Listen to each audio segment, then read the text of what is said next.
the names Wales Mass Casualty Group, Training and Exercise Group, and Pre-Hospital Major Incident Response Partnership Group. There's three of the bodies that we saw on the other chart.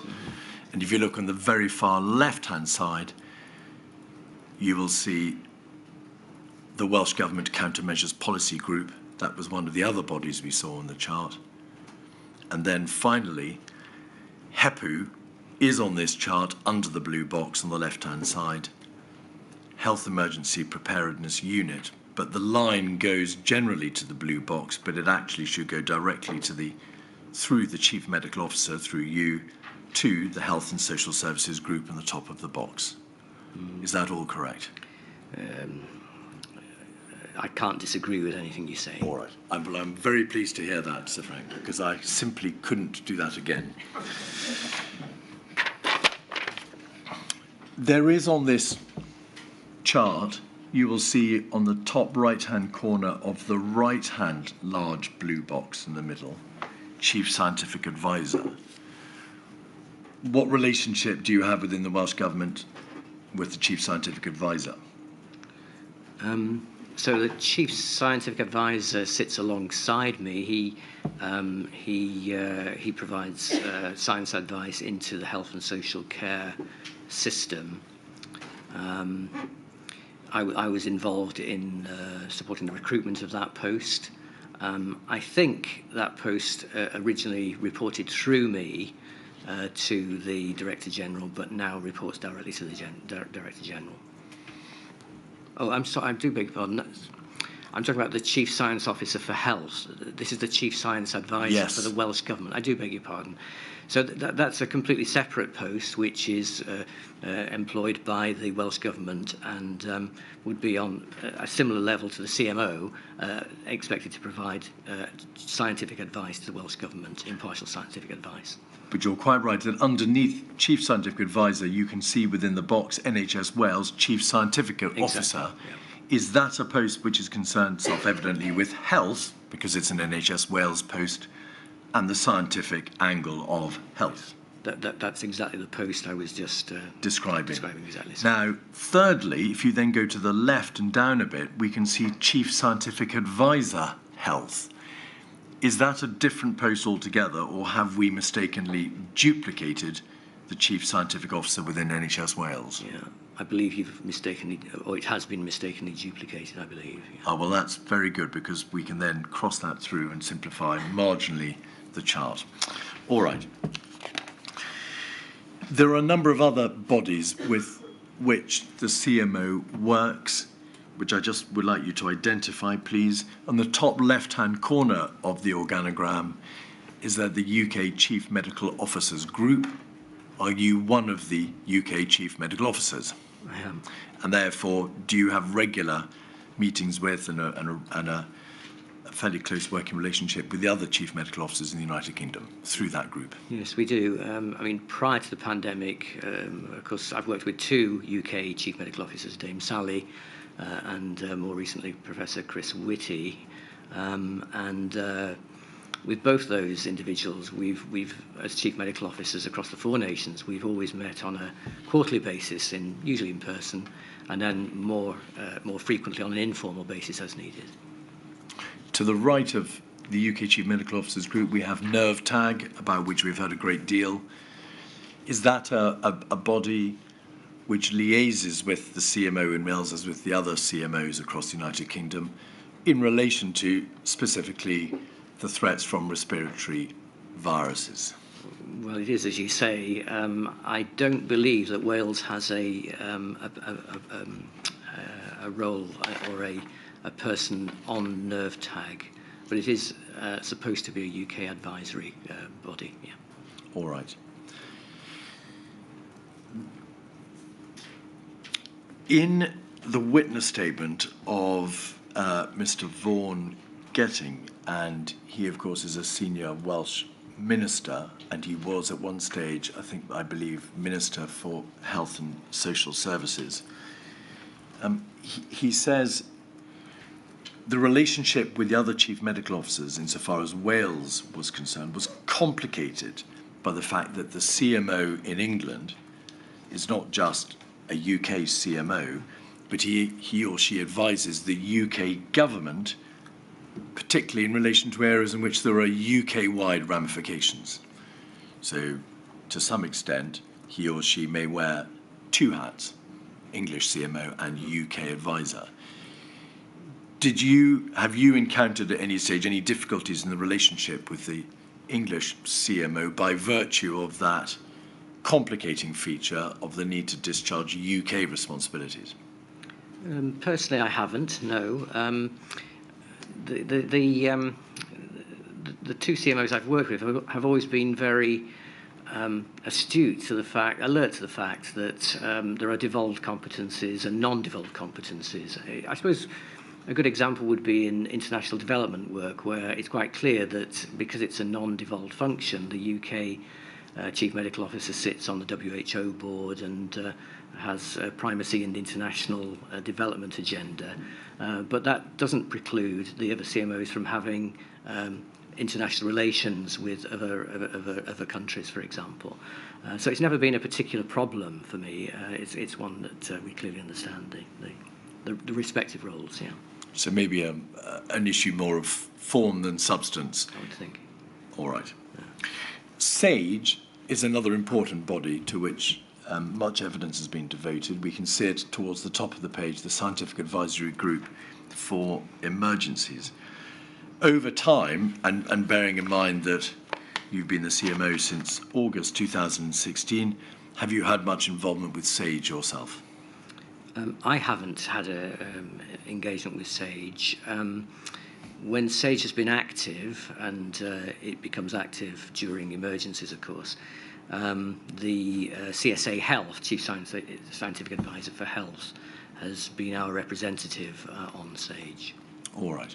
We'll come back to this issue a little later for reasons that will become plain, but did it become apparent when the pandemic struck that because the SAGE arrangement is a UK arrangement, there was a need within the Welsh Government for tailored scientific advice to be given to Welsh ministers, and therefore the Welsh Government set up a different body, I don't believe we've got it on the screen, but a different body called the Technical Advisory Group, TAG, along with an advisory committee called TAC, Technical Advisory Committee.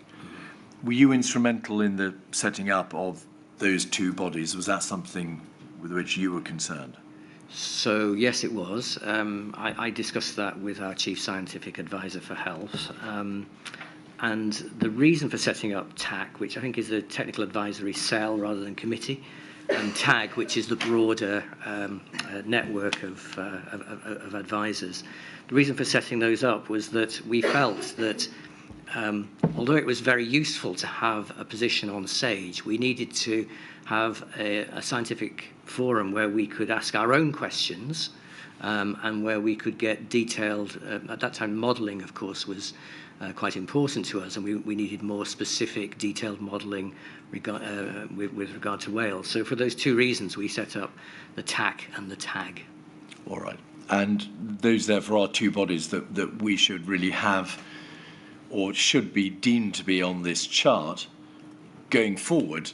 This Indeed attempts to represent the position at 2019. It didn't exist in 2019. It didn't exist then, but going forward, they are important committees, or at least one is a cell, one is a group, because they provide for a Welsh perspective on matters that may otherwise be dealt with by SAGE. Well, in fact, going forwards, and they will continue, they are continuing, but they've been renamed as Science and Evidence Group, Science Evidence Advisory Group. I was about to come to that.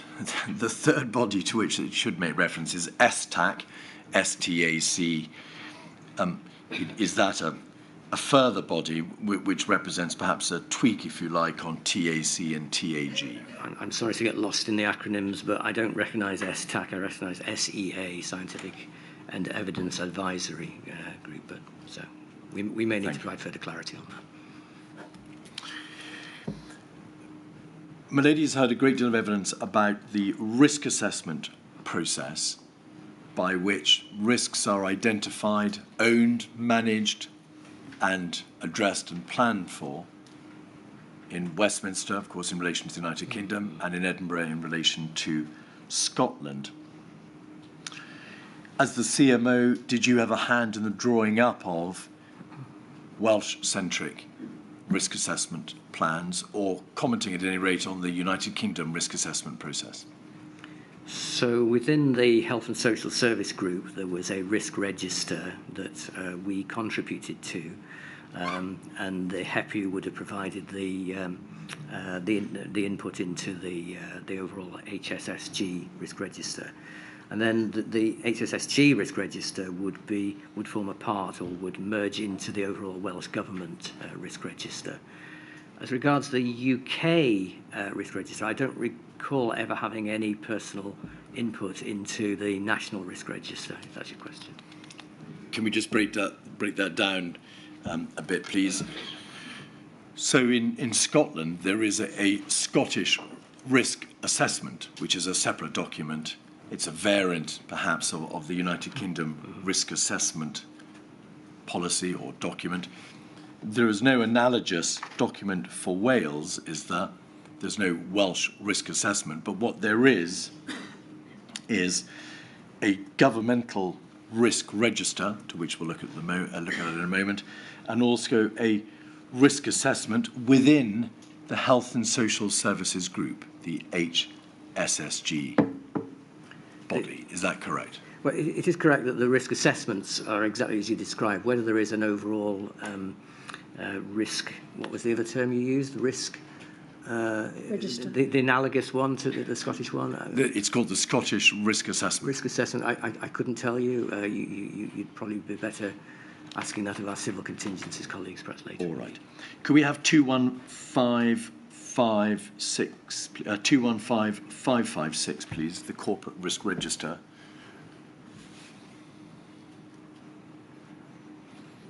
I believe this is the governmental corporate risk register, so not the Welsh risk assessment, but the government's own corporate risk register, which in this form, January 16, was about 6 months before you were appointed as the CMO. We can see in the second column, resilience major emergencies. If we fail to provide effective leadership and coordination in ensuring that Wales is prepared for and resilient to the full range of national hazards and threats which it faces, then there is a risk to the health and well-being of its citizens. There are then a number of mitigating measures or mitigating actions in the large column in the middle, controls in place, referring to governance structures, coordination role of the Welsh Government under the Pan-Wales Response Plan, physical infrastructure, corporate Welsh Government response, multi-agency training programmes and so on. And importantly, what lessons may be learned from incidents and development of internal planning. As the CMO, were you aware of this corporate risk register for the Welsh Government? Was this something which, when you were appointed, you were made aware of, or to which you contributed in later variants? Well, it's certainly something I would have been aware of. I would have probably had more input to the Health and Social Service Risk Register, which obviously fed into this. So yes. that would be my main route of input, I would say. On its face, Sir Frank, there appears to be very little detail concerning the risk of pandemic influenza or of mitigating actions specifically directed towards the risk of pandemic influenza. Can you recall, going back to 2016, the extent to which that was a risk which was specifically thought about and addressed in the policy guidance and the registers with which you were familiar? Well, I can't recall. Obviously, I wasn't here in January 16, but no, in subsequent iterations, certainly within the Health and Social Service Risk Register, I would expect there to be more detail. And as, of course, you go up through the Welsh Government, then the detail perhaps gets lost. But certainly within the Health and Social Service Group, pandemic influenza was recognised as a material risk. Would you give me one moment, please?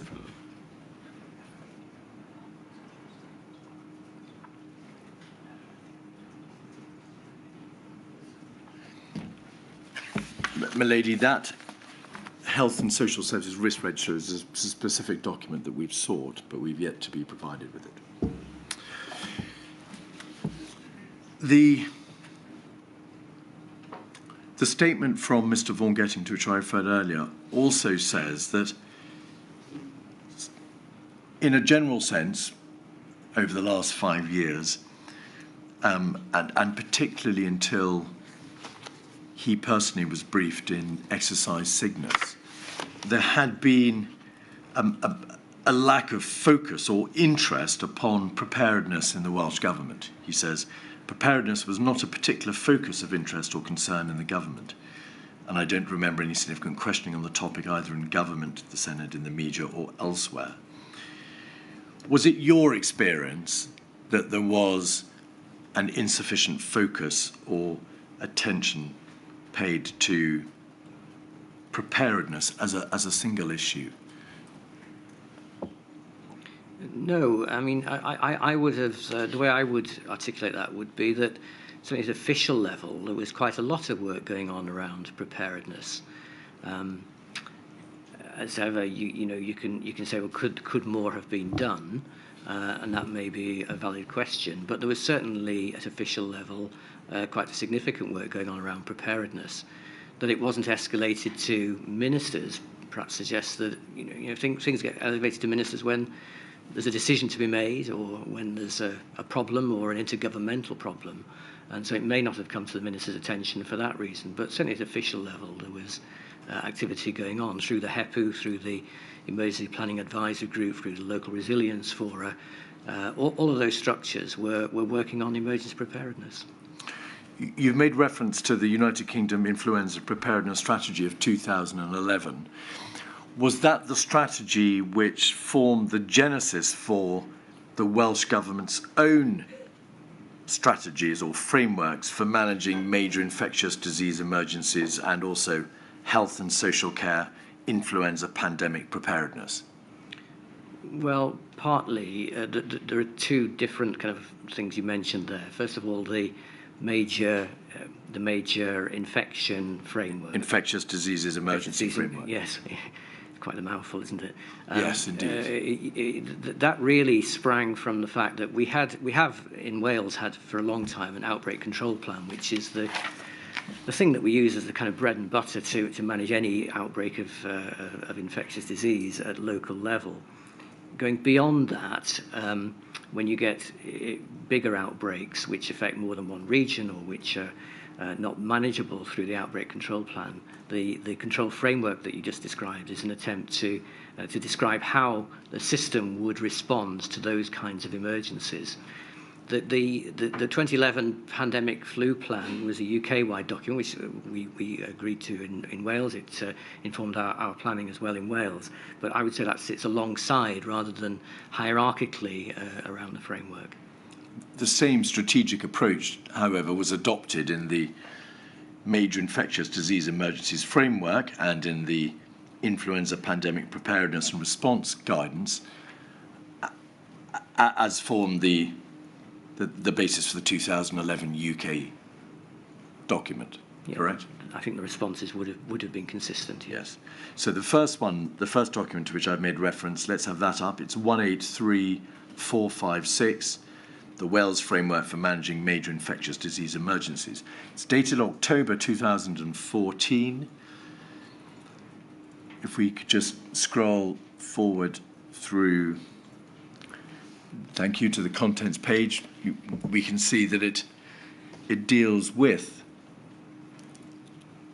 major infectious disease emergency. It provides for a number of planning assumptions, the management of initial cases, isolation, treatment facilities, treatment in the community, data collection, and countermeasures.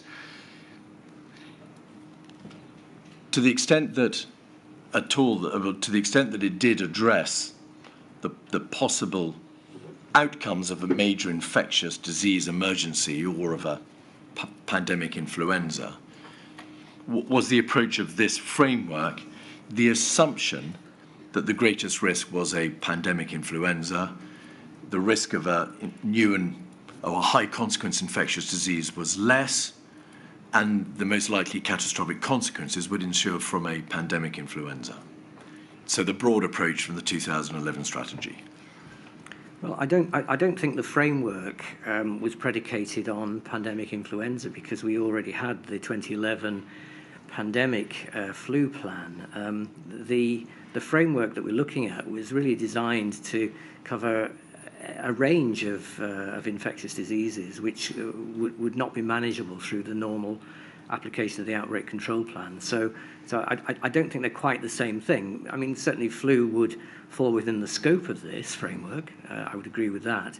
And certainly pandemic flu, in terms of pandemics, flu was seen as the most likely infectious agent to cause a pandemic. Indeed, and if you look at countermeasures 14 on page 15, I'm not suggesting we go to it, but you can see in the index, infection control and PPE, vaccination, antibiotics, antivirals, the working presumption wasn't it, that the countermeasures would be those usually associated with dealing with an influenza outbreak, namely the existence of antivirals, Tamiflu, vaccination, because there is a flu vaccine, of course, and the infection control and PPE would be hand washing and sensible personal hygiene methods, as well as the PPE required for the treatment of flu. That was how the document approached it. Well, what you say is true, but you could equally apply those countermeasures to cholera or measles or a wide range of other infectious diseases. I don't think it was specific to flu, the framework we're looking at. There was no debate, was there, Sir Frank, or any discussion of the sort of countermeasures that might be suitable for dealing with a high consequence infectious disease with catastrophic consequences that was not pandemic influenza. For example, mass diagnostic testing, mass contact tracing, how to deal with an HCID that had no antiviral and no vaccine. No, you're correct. I mean, Right. those countermeasures were not considered within this framework, or indeed within the 2011 plan. Yeah. Precisely. Could we have I say they were not. May I? Of course. Maybe? I say they were not not dealt with. I mean, they were considered. They had been considered, of course, but discounted for various reasons, and with the benefit of hindsight, discounted without sufficient consideration. Thank you. 116503 is the response guidance of 2014. It self-avowedly refers, of course, to influenza pandemic preparedness. If we look at page 3, please,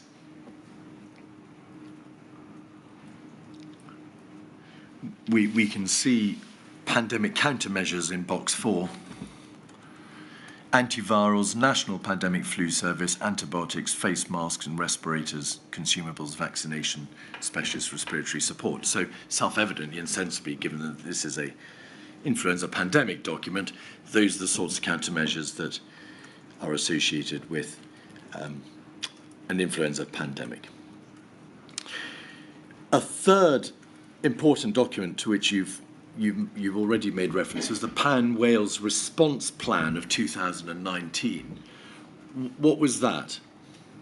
Well, the Pan Wales Response Plan is an overarching, as I understand it, is an overarching plan for dealing with any civil emergency in Wales, and it's the part of the civil contingencies approach of working with partners across Wales to respond to anything, whether it be an infectious disease, flooding, fires, any threat to the public's health. All right. That was a document which, as you say, deals generally with civil contingencies. It's concerned with emergency response and recovery. Is that correct? Mm-hmm. So if we may put that to one side on the basis it wasn't concerned with pandemic influenza or high consequence infectious disease, the two main guidance documents remain those two documents to which you've referred us, the Wales Framework of October 14 and the guidance document of February 2014. Do you know whether either of those two documents was updated after 2014 or the subject of consideration for the purposes of being updated or rewritten?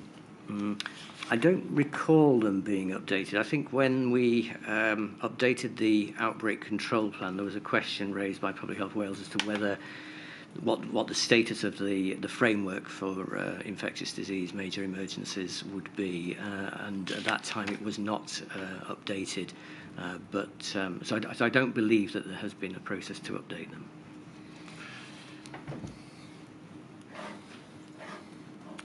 Now, in the history of United Kingdom emergency preparedness, the swine flu of 2009 was crucial, wasn't it? Because, of course, as a result of that swine flu outbreak, there were a number of reports, outcome documents, as they're called, both in Westminster but also in the devolved administrations. There was one in Wales, a report produced after the event by Mr. Goulding, who was, I think, the head, or maybe now is the head of HEPU, to which you've referred. Could we have that, please? 89599, page 4.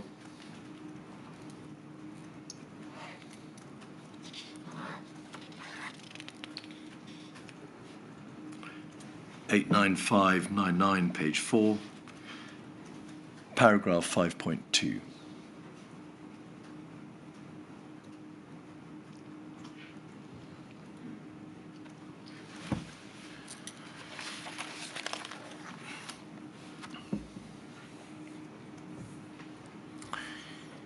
So, as part of the morning session, a presentation was made by Dr. John Watkins on the risks and effects of pandemic influenza.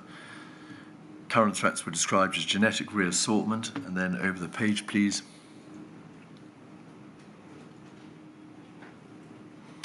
Novel virus, natural reservoirs, the return of old enemies, planning assumptions to consider. Virus will arise somewhere else. A novel virus with little background immunity. Traditional groups for seasonal vaccine not applying. Issues about virulence and transmissibility, and a vaccine not immediately being available, but antivirals having some role but not a major impact. Role of masks, social distancing, school closure, banning mass gatherings, etc. Little evidence of effectiveness.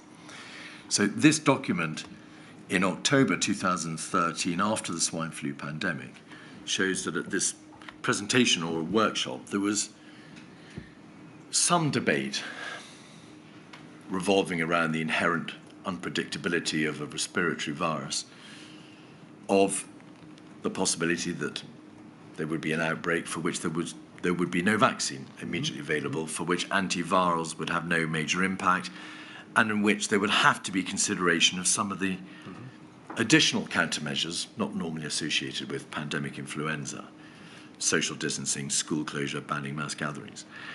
And I wanted to ask you, Sir Frank, to what extent, when you took office in 2000, or you took your post in 2016, do you recall there being any general debate about these topics in the Welsh Government? No, I don't recall there being any. I think this document is a summary from a workshop that was held. The Health Emergency Planning Advisory Group that we talked about earlier, which is the NHS bodies coming together with Welsh Government, Health and Social Care, has an annual conference. And I think in 2013, their annual conference was focused on pandemic flu. And I think this is probably a record from that meeting. But this clearly, the lines you're showing here clearly are part of a presentation given at that thing. I suppose, you know, what to me it says is that was the understanding at the time that, you know, different viruses could emerge and could cause a pandemic. I think it was clear, that was clear in the 2011, the assumption of the 2011 pandemic flu, although it was largely based on pandemic flu. It was stated, I think, in the 2011 strategy that other viruses could cause, other respiratory pathogens could cause pandemics as well. But the understanding at the time was that those final assumptions, you know, the mass social distancing, there was a predisposition against those, which I think is being reflected in this document. So, to draw the threads together, The two documents, the Wales Framework for Managing Major Infectious Disease and the Wales Health and Social Care Influenza Pandemic Preparedness and Response Guidance, both of 2014, were never updated. They were based upon, or at least consistent with, the UK 2011 strategy. Mm-hmm.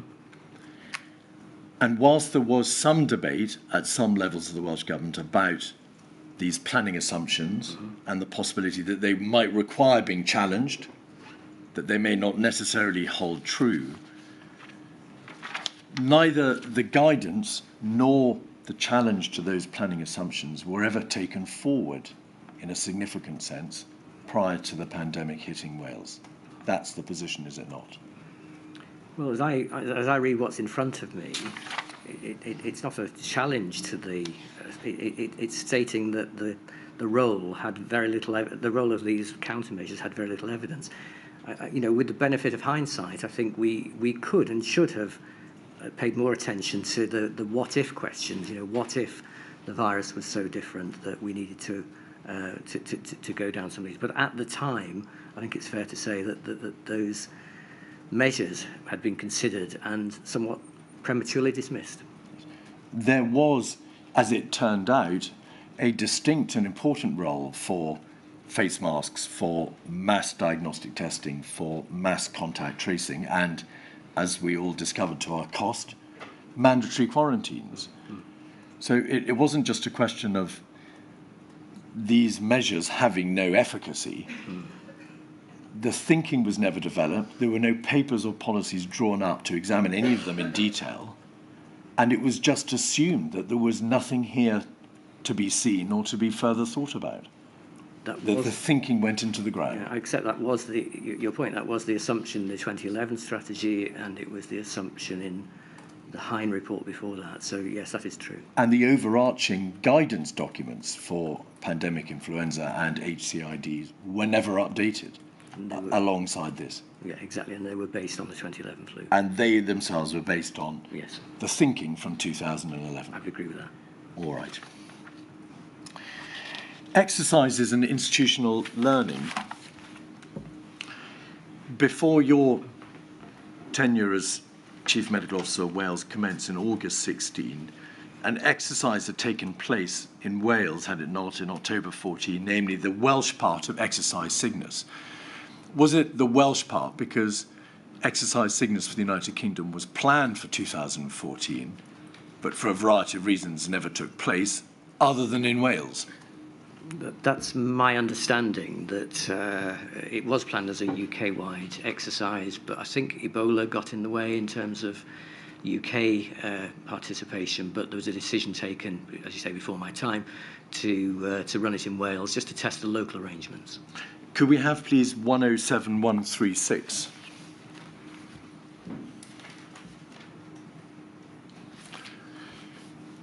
These are the recommendations from the Welsh part of Exercise Cygnus, the part that took place in 2014. WRPT, the acronym at the top right of the page, is, I think, in reference to Welsh Resilience Protection... Partnership Team. Partnership Team. Thank you, Sir Frank. I knew you'd get there ahead of me. Exercise Cygnus recommendations, background. As a result of the ongoing high risk of an influenza pandemic, it was agreed that a Tier 1 UK exercise should be held in October 14. Exercise Cygnus to assess preparedness at both a national and a local level. But as you say, the UK exercise never took place. There were initially 11 local resilience forums scheduled to participate at the local level in England, whilst Wales, all 4 local resilience forums agreed to take place. If we could just scroll back out, we can see the strategic objectives there set out. And further down the page, the reference to the postponement of the UK exercise Cygnus. Could we have then over the page, page 2, issues raised. The following are the issues and recommendations to emerge from the strategic coordinating groups and the Wales Civil Contingencies Committee. Pausing there, as you understood it, was the position this, that because it was only the Welsh part of Exercise Cygnus that took place in 2014, the exercise focused on the local level, the local resilience forum, the strategic coordinating group level, rather than being a test of the entirety of Welsh civil contingency structures? Well, it's my understanding, but it was 2 years before I took up post, so I can't really comment a huge amount on that. Sir Frank, you're plainly aware of that from the face of the document, because it is only concerned with local resilience forums and Yes. strategic coordinating groups. And presumably, once you became Chief Medical Officer, you were briefed about exercise Cygnus in 2014 and the extent to which the recommendations to which we're about to return were being implemented. Were you not? Well, I don't remember a specific briefing about it, but I would have been aware of it as we went into 2016 Cygnus exercise, yes. Because that was the delayed United Kingdom Indeed. exercise Yes. to which the Welsh Government was a participant. Yeah. And you were no doubt informed, and you probably asked, to what extent are the recommendations from the first part of Cygnus been put into place by now? Yeah, I can't remember the discussion about that, but yes. All right. Well, on this page, we can see the issues raised concern excess deaths, just the practical problems associated with dealing with large numbers of fatalities, communication, regulation, the reduction, and there's an example, the need for 2 signatures on a death certificate, resources, a reference to a national stockpile of resources, school closures, demands for data collection, and concern being expressed by one strategic coordinating group about the National Pandemic Flu Service. And then over the page, if you could scroll back out, please. Vulnerable people. So those were the lists of concerns raised. And then scrolling back out, please, again. Mm-hmm. The recommendations that are made towards the bottom of that page, you can see recommendations 1 through to 9 concerning antiviral collection points, the legal position of staff movement in health board needs, a reference to the need for decisions at a national level to be made by the Welsh Government in respect to the NHS rather than at local level, criteria, I'm so sorry, when it moves it's quite difficult to follow it, criteria for declaring a flu pandemic, 5, Welsh Government Department for Education and Skills to update guidelines, 6, LRF Coordinators Group, 7, working arrangements for the Wales Pandemic Flu Group and Wales Warning and Informing Group, 8 and 9, Welsh Government Social Services and Wales Mass Fatalities Group.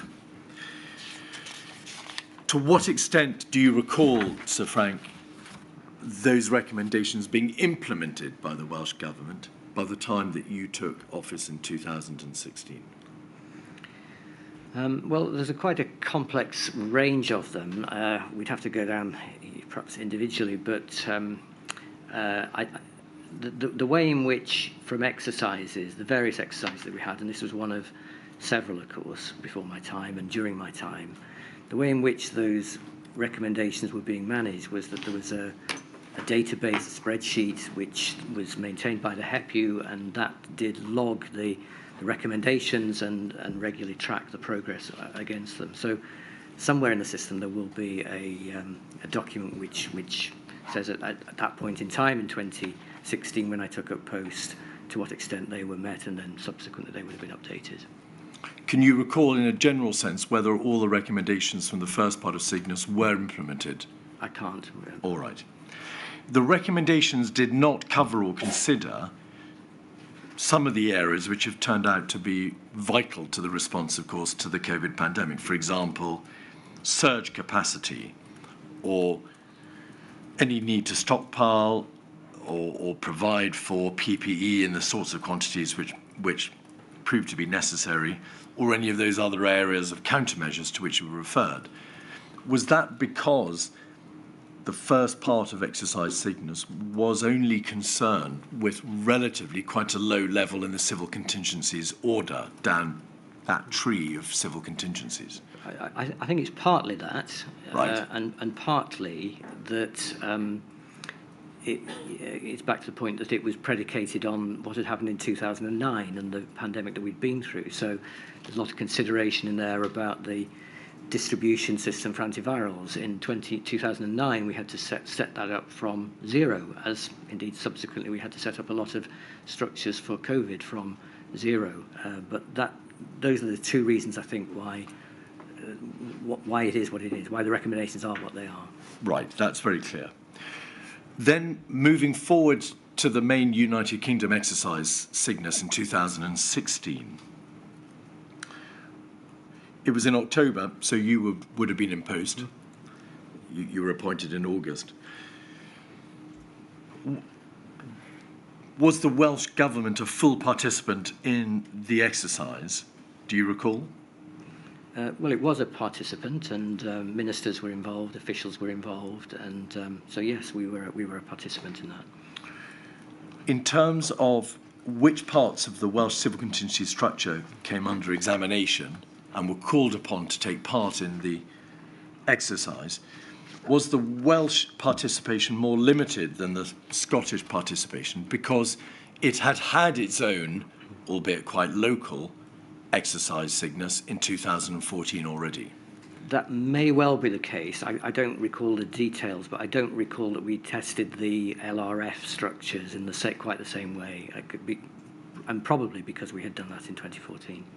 Or the strategic coordinating groups, one presumes, because they had also been the subject of examination in 2014. I can't recall them being tested. All right. Can you recall the extent to which those two documents, the Wales Framework for Managing Infectious Disease Emergencies or the Wales Health and Social Care Influenza Pandemic Preparedness and Response Guidance, were tested in the course of the 2016 exercise Cygnus? I think they would have been background documents, but really my role in Cygnus was at the officials level, meeting with the CMOs and supporting the minister. So that was the kind of level I was working at. There may well have been further consideration, further into the system.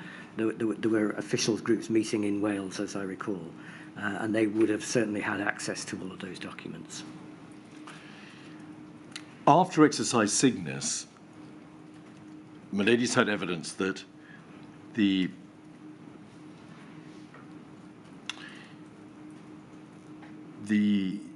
NSC-THRC, a ministerial committee in London in 2017, ordered the setting up of a pandemic flu readiness board in London, and also one followed in Scotland. And are you aware of the extent to which, or how the Welsh Government responded to that direction from the NSC-THRC in Wales? What body was set up by way of a pandemic flu preparedness group in Wales to deal with the aftermath of exercise Cygnus? So the pandemic flu readiness group at UK level was set up, and Wales had an input into that, again through the HEPU, was the prime relationship with Wales. And then in 2017, an influenza pandemic preparedness group was established, again by the HEPU, to tie into the work streams, let's say, that were being run through the UK group. So the same Wales Pandemic Flu Preparedness Group to which I referred, that is the body that responded in Wales? It is, yes. Could we have 107112, please? These are the minutes from the first meeting of the Wales Pandemic Flu Preparedness Group in September of 2017. And we can see that there are a number of attendees from the Welsh Government and Public Health Wales. And there is HEPU at the top, Health Emergency Planning Unit. Although I believe that HEPU formally is known as the Preparedness Unit, but in any event, maybe that's an earlier emanation. But we can see a number of officials from the Health and Social Services Group, HSS, Public Health Wales, and apologies from 3 further officials. Further down the page, paragraph 1.4, an official and the official, for your information, Sir Frank, is a senior member of HEPU, said that he'd called this group together to coordinate any outputs from the UK review structure and consider what may need to be undertaken in Wales to implement the review outcomes. So that is what you said a few moments ago. The group was formed in order to consider what should be done in Wales. 1.5, the same official added that he thought there were a number of strategic documents that may need to be changed following the review, including the UK Pan-Flu Framework 2011, that's our old friend from 2011, the Local Resilience Forum Pandemic Flu Guidance, the Wales Response Plan, the Wales Health and Social Service Pandemic Preparedness and Response Plan, and the UK Wales Pan-Flu Communication Strategy and the Operational Pandemic Flu Guidance relating to NHS and social care. Do you know the extent, Sir Frank, to which any or all of those documents did get updated in the fullness of time? Yeah, I don't think any of them were finally updated. I think that the whole process was to, of the UK process, was to update the suite of guidance. So the pandemic flu framework was being, that was the pandemic flu plan, wasn't it? 2011. Yes. Was being updated through the group we just talked about. There was an expectation or a hope, I think, that the LRF pandemic flu guidance, which I think was 2013, was going to be led by Wales, and the others I don't think have been updated since then. No. If you could turn, please, to page 4 and paragraph 7.1, we can see that the group decided that future meetings would be convened as and when substantial progress had been made at a board or work stream level. Is that a reference to the point that you've already made, which is, or you've made a few moments ago, which is that this committee or group decided that it couldn't progress the updating of the Welsh plans in these various areas unless and until the United Kingdom group had updated the United Kingdom plan, the 2011 strategy? Was that's the roadblock? Well, that's my understanding. This group essentially was shadowing the UK preparedness group, yeah. But this group, Sir Frank, was convened in order to be able to progress civil contingency emergency preparedness planning in Wales. What was the point of it convening at all if it was only ever going to do something once the United Kingdom had acted first? Well, it was to provide input as well into the UK process. So the meeting of the group, I think further up the minute there, talks about which members of the Welsh Government were to be linked in to the various strands of UK preparedness. So it wasn't just waiting, it was actually looking to how we in Wales could support the overall development of pandemic preparedness. If you go up to 6.1, please, there's a reference to a strategic approach being applied. Members of the group should take the opportunity to look at the operational guidance currently in place and review whether revisions or new pieces of guidance would be needed following proposals from the Readiness Board. He added that he was taking a strategic approach to the task, and any concept of operations developed would need to be reflected in Wales at a local level. What do you understand that reference to taking a strategic approach to mean? I don't really understand that at all, no. This was the position, wasn't it? That although that group was convened in order to progress Welsh civil contingencies work, none of the pieces of work that were identified as requiring updating, refreshment, whatever you call it, was done, even though some of it plainly included guidance that was Welsh only, so not just United Kingdom documents or policy, but Welsh documents. None of it was done because the view appears to be taken that nothing should be done until the United Kingdom Pandemic Flu Readiness Board had acted first in relation to its own 2011 strategy. I think it's fair to say that a lot of the subsequent actions were predicated on hanging off the revision of the 2011 plan strategy. Yeah. So the board, this group, decided it wouldn't convene again until further progress had been made at the UK level. Those are minutes from a meeting in September 2017. In January 2018, were you contacted by the United Kingdom Pandemic Flu Readiness Board and asked to agree to a meeting to see what progress was being made? Yes. And did that meeting not take place for a further 6 months until June of 18? I think that's correct. Could we have 180482, please?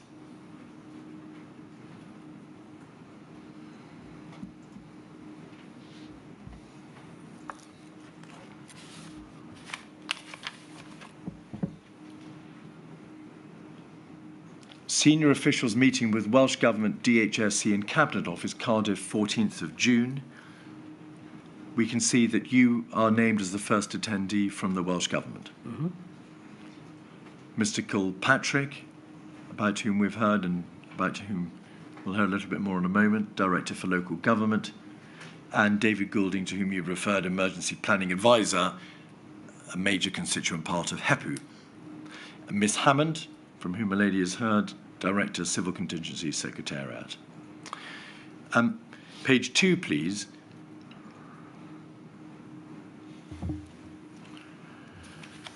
An official asked whether any vulnerability mapping had been conducted as part of the sector resilience work. There was some discussion about challenge panels. DG, Mr. Goulding, noted in the Welsh Government, a group had been established to consider the outcomes of the UK review and to coordinate Wales' actions to implement any necessary changes in Welsh planning. So Mr. Goulding makes reference to the point you've made, which is that nothing was going to be done until the United Kingdom had acted first. Mm-hmm. But what about documents which were only Welsh documents as opposed to United Kingdom documents? Did that approach affect guidance across the board in the field of pandemic planning? There was no document that could be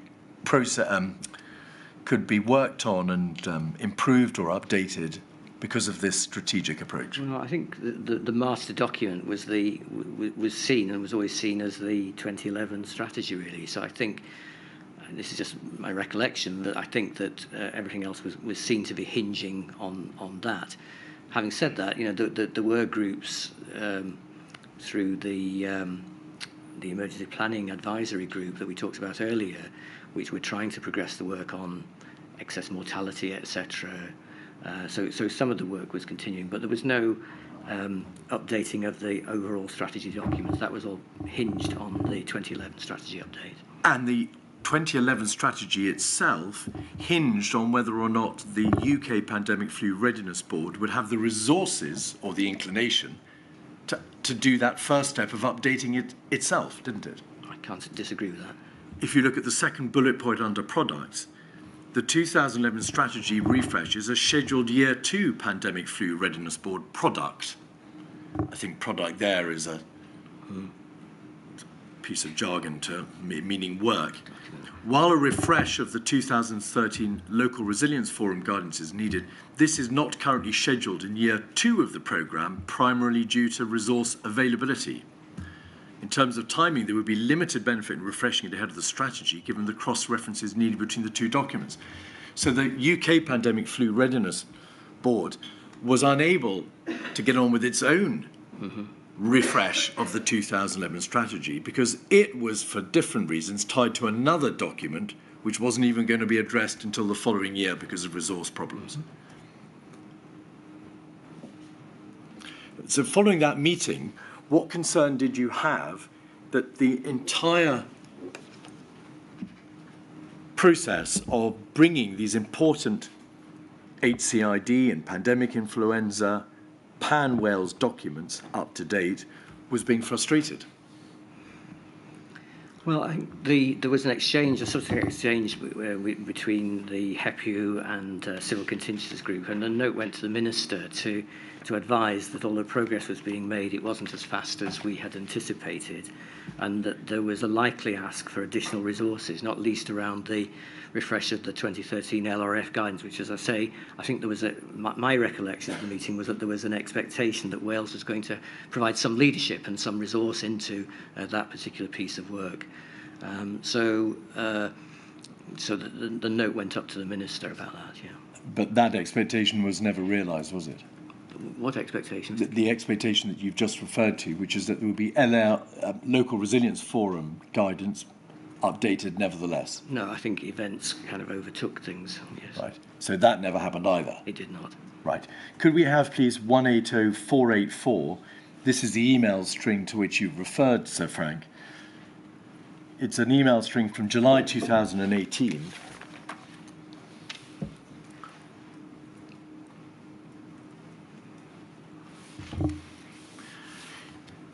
It's going to be a bit difficult to find the relevant emails because it's all on a single page, but if our excellent technician can find his way down to the 6th of July 2018, which is probably 2 or 3 screenshots lower.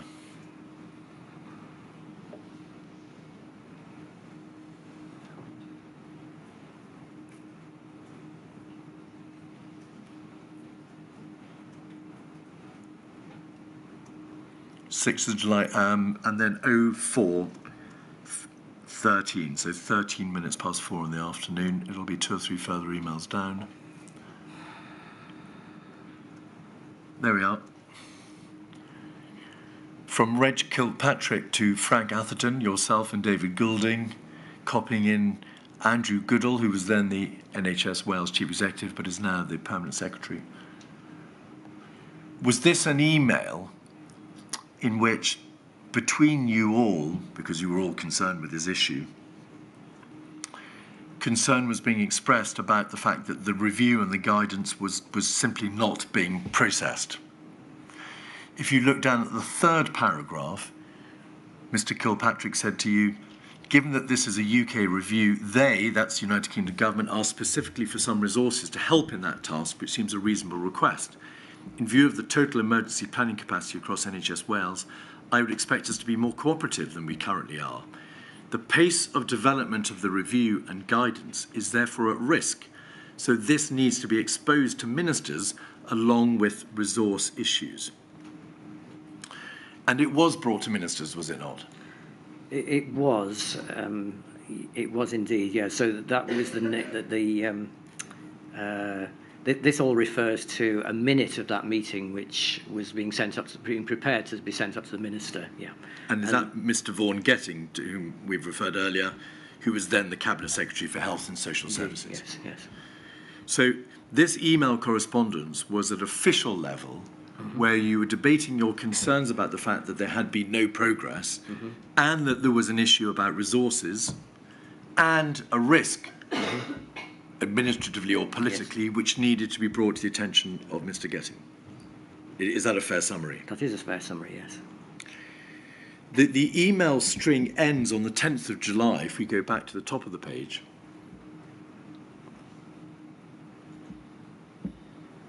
Where you wrote this after there had been quite a difficult debate between the three of you, Sir Frank, about what should be done.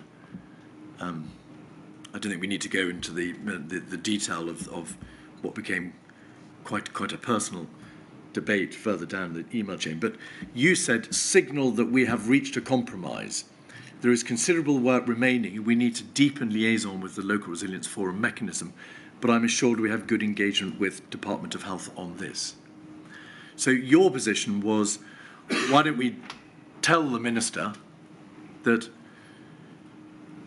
a compromise has been reached in terms of the extent to which the United Kingdom can call upon the Welsh official structure for assistance, but there is considerable work remaining on the Welsh side. We need to deepen liaison, but we've got good engagement. Is that a fair summary of what you were saying? Well, it partly is. The compromise was, dare I say, between members of our team really within Welsh Government, because there was something of a disagreement about the advice that we were giving to the Minister. So there was a feeling from the civil contingency side, Reg Kilpatrick, that the view we were giving to the Minister in David Goulding's original email message to the Minister was unduly optimistic, and that we weren't signalling sufficiently the need for additional resource, or the request that was coming from the UK government for additional Welsh resource, and where that resource would come from. So the compromise was to change the advice that was going up, to make it much clearer to the Health Minister that those were salient issues. So presumably some advice or a message was sent to the Minister for Health. Mm-hmm. In the event, Sir Frank, is this the position, though, that no further resources were, as far as you understood it, yes, committed to pandemic planning? The risk that you'd identified remained, which is that the Welsh Government would be exposed to the accusation that no further resources were being devoted to this issue. No further work was done in relation to any aspects of the Welsh pandemic planning guidance because of the roadblock in, as you saw it, in London. And this particular body, which had been set up in order to progress work, the Wales Pandemic Flu Preparedness Group,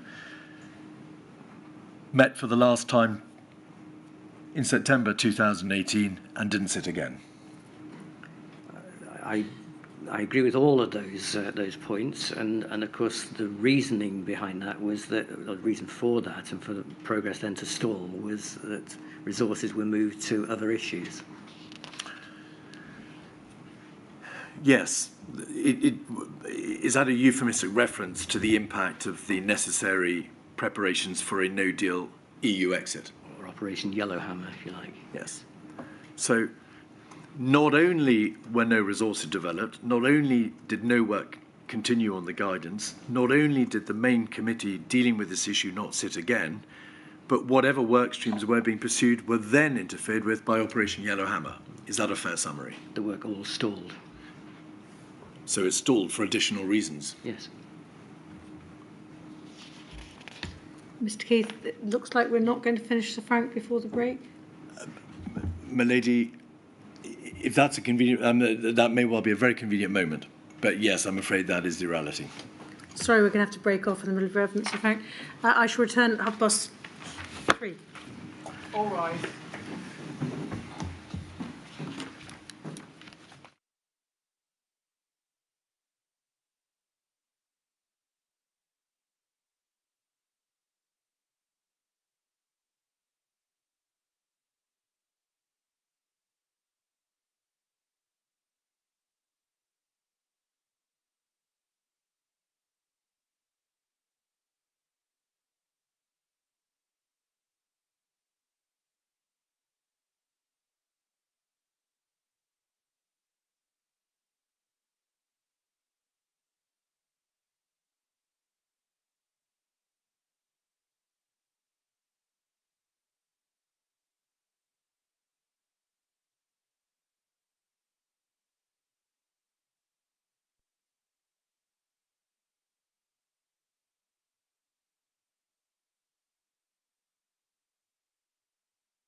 So, Frank, in May 2018, according to your witness statement, you re-established a body known as the Health Protection Advisory Committee. And it had representatives from the Welsh Government, local health boards, Welsh local authorities, the Food Standards Agency, Public Health Wales, National Resources Wales, and a couple of other entities. It plainly covered a range of public health matters, or was designed to cover a range of public health matters, and not just influenza pandemic preparedness or even HCID preparedness. But why did you do that? What need did you perceive was not being met in the absence of such a committee? Or what concerns did you have, if any, that led you to want to re-establish that committee? Yeah, so there had been a committee, a health protection committee, previous to my taking up the role of CMO, and that was disestablished for reasons I don't really understand. But my desire with it was really to have a forum where we could look at the broad sweep of health protection issues which affected a range of organisations. The reasoning for that was that health emergencies, health issues, health threats to health are so wide-ranging that you need to have a lot of different organisations involved and engaged. So although I had very good contact with health counterparts and social care to some degree, I didn't feel we had a strong enough input to local authorities, to Natural Resources Wales, to the Health and Safety Executive, to the Food Standards Agency. So I set the group up to bring together those groups. It was really a stakeholder group to help to understand the threats, and so that they could bring to the table and to my attention any threats from their particular domains as well. Does it follow, Sir Frank, that the need for that committee was born from the recognition that there was no other pre-existing committee which was being convened to address such threats or to look at those health protection issues? There was nothing looking across the broad sweep that I've just described, yes. And in the course of the 18 months from May 18 to the onset of the pandemic, did that Health Protection Advisory Group look at a number of threats or issues or matters of concern? It did, yes. One of the ones that we've noted was the areas in which hospital isolation facilities may have been deficient. I'm not going to ask you questions about that, but there was an issue about the improvement in compliance and what the substantive provision of facilities amounted to. But another important area which followed on from that was the issue of high consequence infectious disease outbreak control. Did you have a concern that the position in Wales, that the structure, the personnel and the people and the systems for dealing with HCID, high consequence infectious disease outbreak, was deficient? So they are, as you rightly say, two different things. The isolation rooms issue had gone back quite a long time, and I had tried to make sure that in Wales we had sufficient isolation room availability in all of our hospital stock so that we could deal with significant infections and to help to control communicable diseases within hospitals. The HCID issue, high consequence infectious disease issue, came to my attention particularly when we had cases of monkeypox, now Mpox, and Ebola occurring in the UK. And it was clear to me that having high consequence infection units only in London and Newcastle, as I think existed at the time, we had a gap in Wales, and I felt that we ought to have some provision in Wales, and so we embarked on a process to develop that provision as part of the UK network. What provision? The provision for dealing with high consequence infectious disease? Yes, exactly, yes.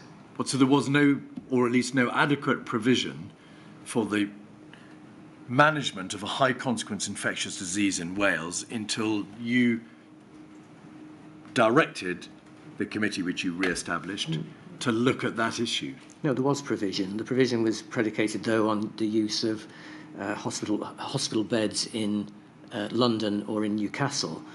So any high consequence infectious disease in Wales would have had to be transported to those places. And in fact... Just pause there. There was in Wales, territorially, yes, no provision for the treatment of high consequence or the management of high consequence infectious disease. If you became infected in Wales with a high consequence infectious disease, your management, the treatment and the public health consequences would all be transferred across the border. Just to be clear, we're talking about very unusual infections, Ebola infections, for example, where highly specialised contained facilities are required at a level that we did not have in Wales. We had and have the ability to treat most infectious disease, most outbreaks, etc. But HSIDS is a separate, it's a higher tier provision of service, which currently exists only in those two places I've mentioned. What we had done, of course, in Wales is to make sure that if we did have such a case, if we had a case of Ebola, that we were able to identify it, isolate it, the person who was affected, and transport them safely to one of those units. And we'd actually invested through the Welsh Ambulance Service in the arrangements to make that happen. But the arrangements were not adequate, were they? That is the concern that was expressed at the committee which you set up. That's why I was concerned that we should have such an establishment in Wales, exactly. Yes. So it's no answer to say, well, it's all right, there were perfectly adequate arrangements in England to dealing with HCID. The committee became aware that, quote, we in Wales were not adequately prepared for such an incident. And that was a reference to 2 Welsh residents from West Wales who had been low-risk contacts of I suppose, a sort of ground zero, the zero monkey pox case. Yeah. So the Welsh system was unable even to deal with a case involving just 2 contacts from a monkey pox infection. Well, I accept the point that it was the case that any high consequence infectious disease that was identified in Wales or indeed large swathes of England would have had to be treated in either London or Newcastle. Those were the only 2 sites, and I felt it was important to establish that. That's not to say that the arrangements were not there. There were arrangements, but I wanted to strengthen those arrangements. But the email thread between you and some of the officials on the committee, including Mr. Goulding, of the 31st of December 2019 says, it became clear that we were not adequately prepared for such an incident. So it wasn't a question of the committee saying, we are adequately prepared because we can make arrangements for contacts to be traced in England or for somebody infected with monkeypox to be treated or managed in England. The Welsh response was not adequate. Isn't that the reality? Well, it was adequate in that if we had somebody, we had the arrangements to get them to a HCID facility. That would have solved the issue. That would have provided the support to that person.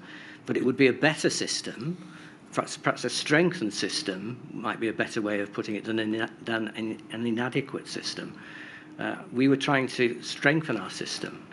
Well, could we have, please, 177379 up, please, on page 1?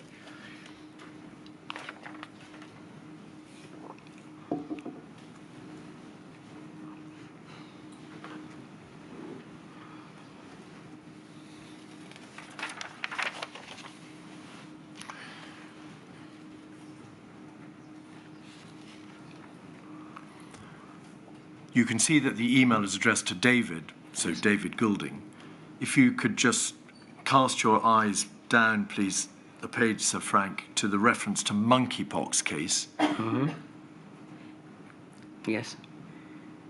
So in the context of how the system had been tested by recent events where 2 Welsh residents from West Wales who were low-risk contacts had come to the attention of the NHS, at the planning meeting to confirm how we would respond to one or both residents becoming unwell, it became clear that we were not adequately prepared for such an incident. So this debate was not phrased in terms of, well, we're doing fine, but we could do even better.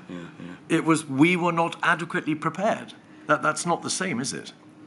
Well, I accept your point, but perhaps it was an inelegant wording on my part. We could certainly have responded to those patients because we had robust plans to get them to an HCID unit. What I perhaps should have said is adequately resourced to manage such an incident in Wales, which is what we were trying to set up.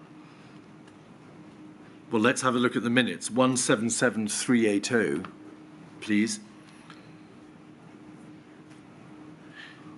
At page 3, at paragraph 4.2, there is a reference to an issue relating to care homes.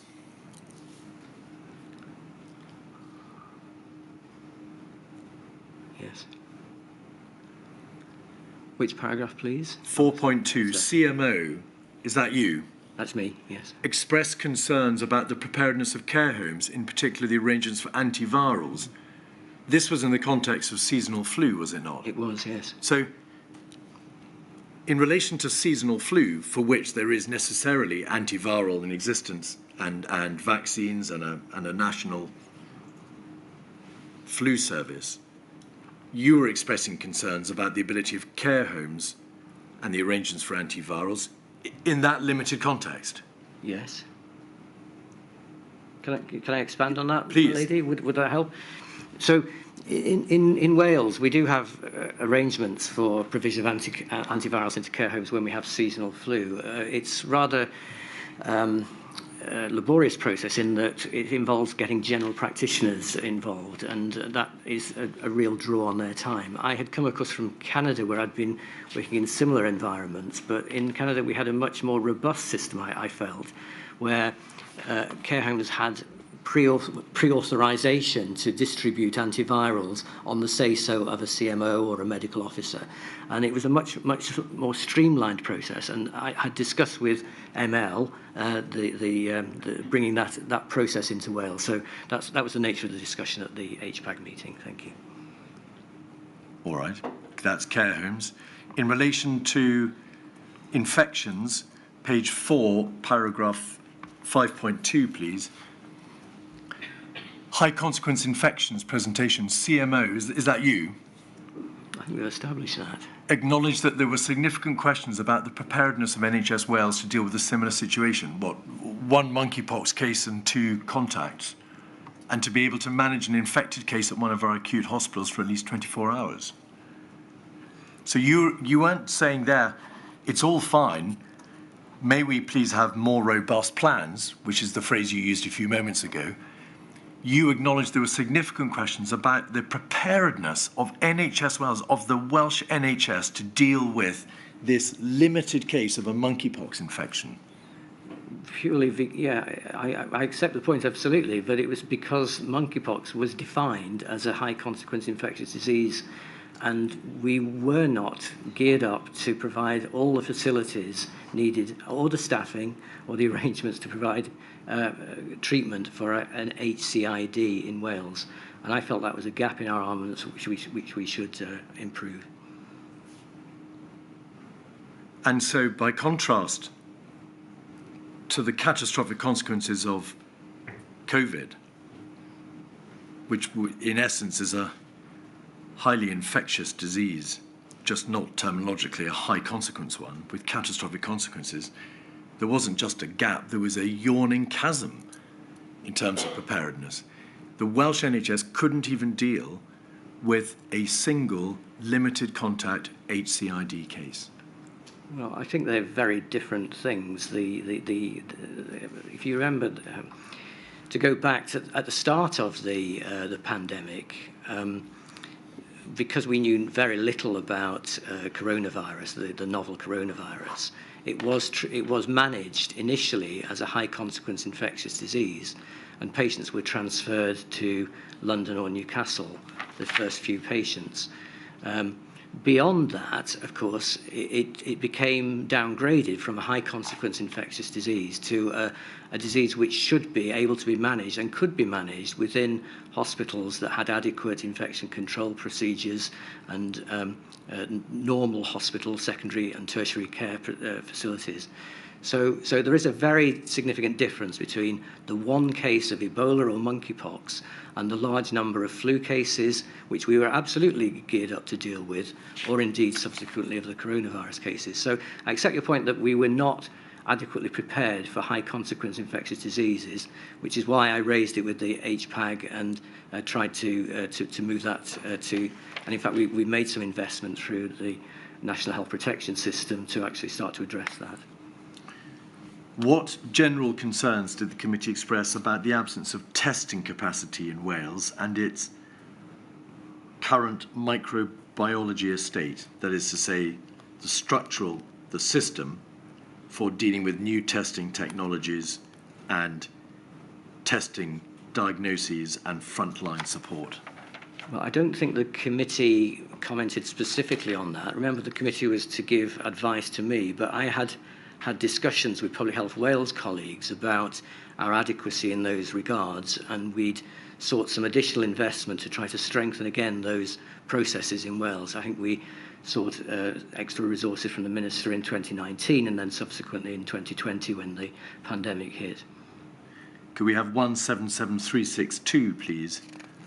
This was a paper prepared for the committee in July 2019, 6 months before the pandemic struck. Page 1 at paragraph 4. The current microbiology infection services in Wales are fragile and are struggling to deliver on a day-to-day basis the prevention, early diagnosis and frontline support that professionals and the public require. Is that not a major concern? It was a major concern, and that's why I was raising it so that we could get additional investment to address it. Was additional investment provided within the 6 months following this paper? I believe it was. We put advice to the Minister, and the Minister provided some additional resources. We also moved some resources within Public Health Wales. So I think an additional £1.5 to £2 million was invested in our laboratory capacity and in the workforce capacity needed to deal with major outbreaks and incidents. So, Frank, that money may well have been directed towards the fragile microbiology infection services in Wales. Mm-hmm. Were any additional testing processes or personnel for testing made available by the end of December 2019? Well, I don't know about the recruitment process that went through, but certainly the funding was in 2019 was intended to improve the testing, specifically around genomic testing of pathogens. By the onset of the pandemic, the entire testing provision, the microbiological, the genomic, the diagnostic testing system in Wales remained fragile, as we can see here, did it not? There was a fragility that we had to address, and that's why in 2019 we tried to start to address that.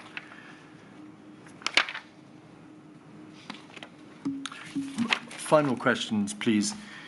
In relation to inequalities, and appreciating, of course, that as the Chief Medical Officer of Wales, you are not the Minister for Health and Social Services. Can you recall any focus being paid at any time, either in terms of the guidance or the policy documentation or the procedures which came before you, upon the impact on those who suffer from societal or ethnic inequality of all this planning, other than in relation to the obvious point that there will always be clinical risk involved, and obviously pandemics and disease outbreaks affect everybody differently, clinically. Can you recall any debate at all about a wider consideration of societal or ethnic inequality? So the one I can recall there being quite a bit of discussion about was about how we this is not specific to pandemics, but how we, in any civil contingencies issue, whether it's flooding or flu or anything, how we kind of identify vulnerable people and target resources towards those vulnerabilities. So there had been quite a bit of work in Wales about how we map vulnerabilities and how we, and in fact, what transpired, as I recall from the discussions, was that every different organisation had different methods of doing it. And where I think we landed was that there's a need for a common approach to vulnerability mapping of vulnerable individuals and vulnerable groups in society who might need additional support on top of the support you give through any major incident. All right, thank you. Melody, those are all my questions. You've granted permission for a number of areas to be explored by the legal representative for COVID-19 Brief Families for Justice, Cymru. Thank you. Ms. Heaven.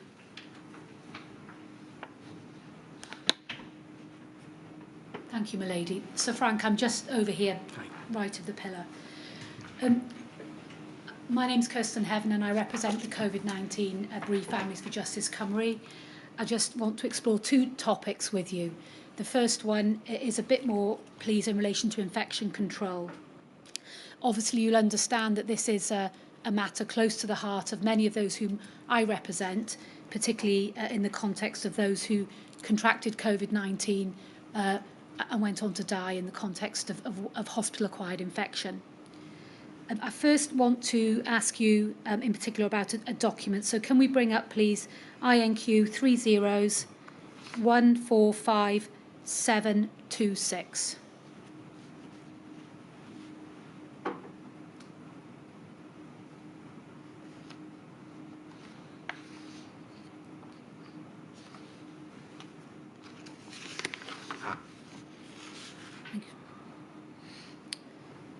So if we just scroll down, we can see.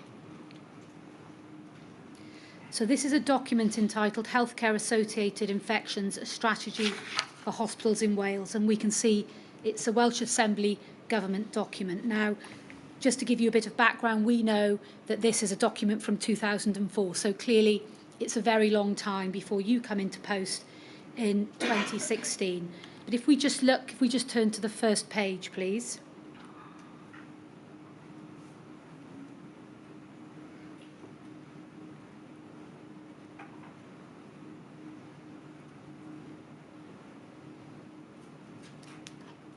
We've got it on our screen. Have you? Sorry, it's not showing on my screen. Oh, sorry. Yeah. Okay. So we can see that this is, there's a forward here, and it's explaining that there's a healthcare associated infection. Some patients will become infected as a major consequence of another illness.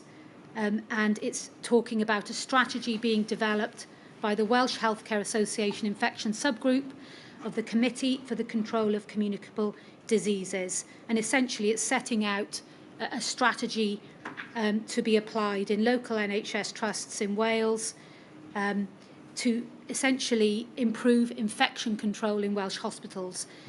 First question, did that subgroup on the Committee for the Control of Communicable Diseases, did that exist in 2016, do you know? I don't recall it. I don't recall a group of that name, but we did have various groups looking at healthcare-associated infections. Yes. Okay. And if we just scroll down then briefly to internal page 4. Do you have that there? Okay. Yeah. So we can see there that in the basic introduction, healthcare-associated infections continue to cause substantial patient morbidity and cost to the health service, and it's explained in the second paragraph that there's a reference there to an Improving Health Wales document from 2000, which is essentially the inspiration for this document in order setting out clinical tools for the management of infection control. So if we can turn then internally to page 25.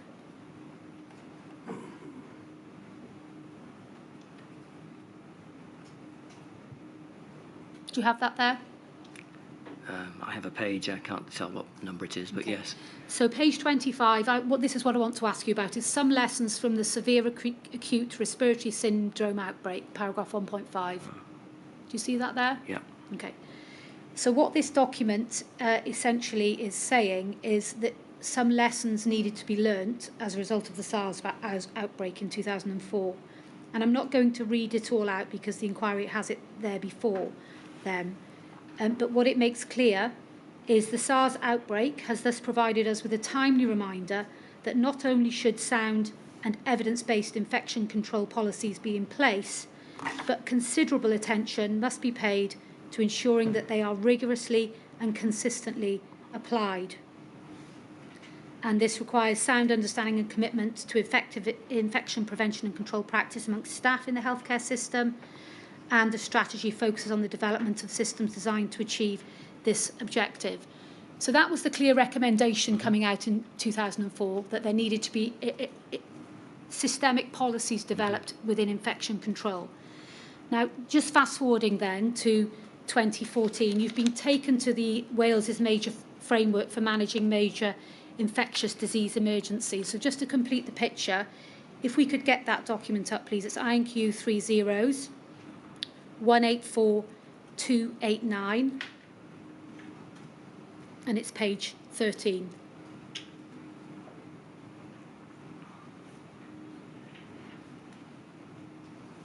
So it's internal page 13.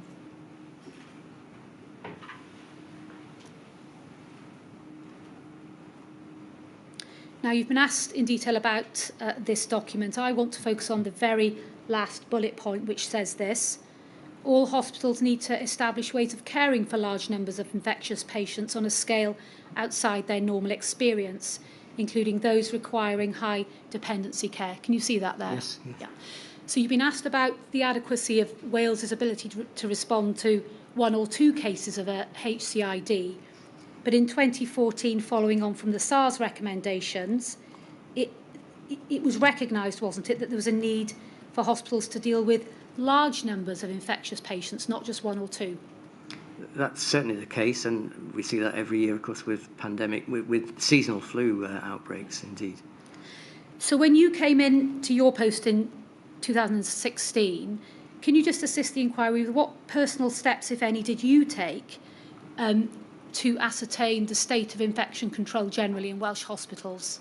So when I arrived quite early on, I actually chaired a group which was looking at antimicrobial resistance and also healthcare associated infections. I co-chaired that with one of the medical directors from one of the local health boards. And that group was subsequently taken over by the Deputy Chief Medical Officer, who was reporting to me. So we did have, through all of the time that I've been the Chief Medical Officer, and continue to have a very strong focus, I would say, on HCAIs, healthcare associated infections. We have the structures in place. We have the guidance in place to hospitals as what they should be doing around HCAIs and infection prevention. We monitor that as Welsh Government. The Health and Social Service Group monitored it very carefully through the monthly returns from health boards and through a process called the JET. That's the Joint Executive Team meetings, where we meet with the executive of each health board twice a year, and we look at a range of issues, but including infection control issues. And it's why in 2016, when I saw the lack of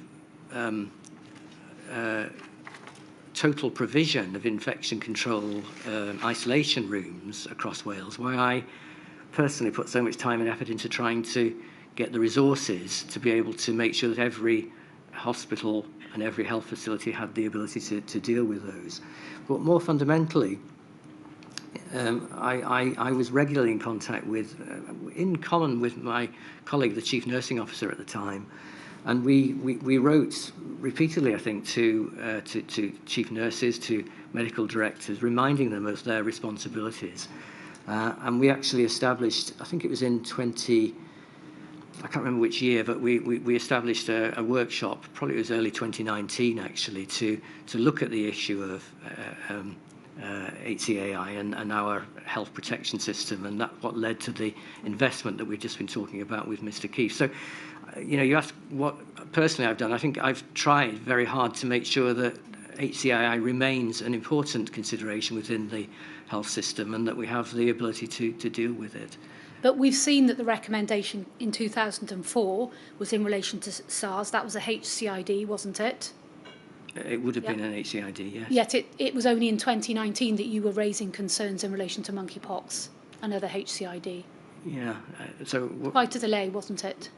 Well, I'm talking about the generality of infection control in hospitals, and that's a really important issue, and I thought that's what you were referring to. But if your point is that we didn't have an HCID facility in Wales until, up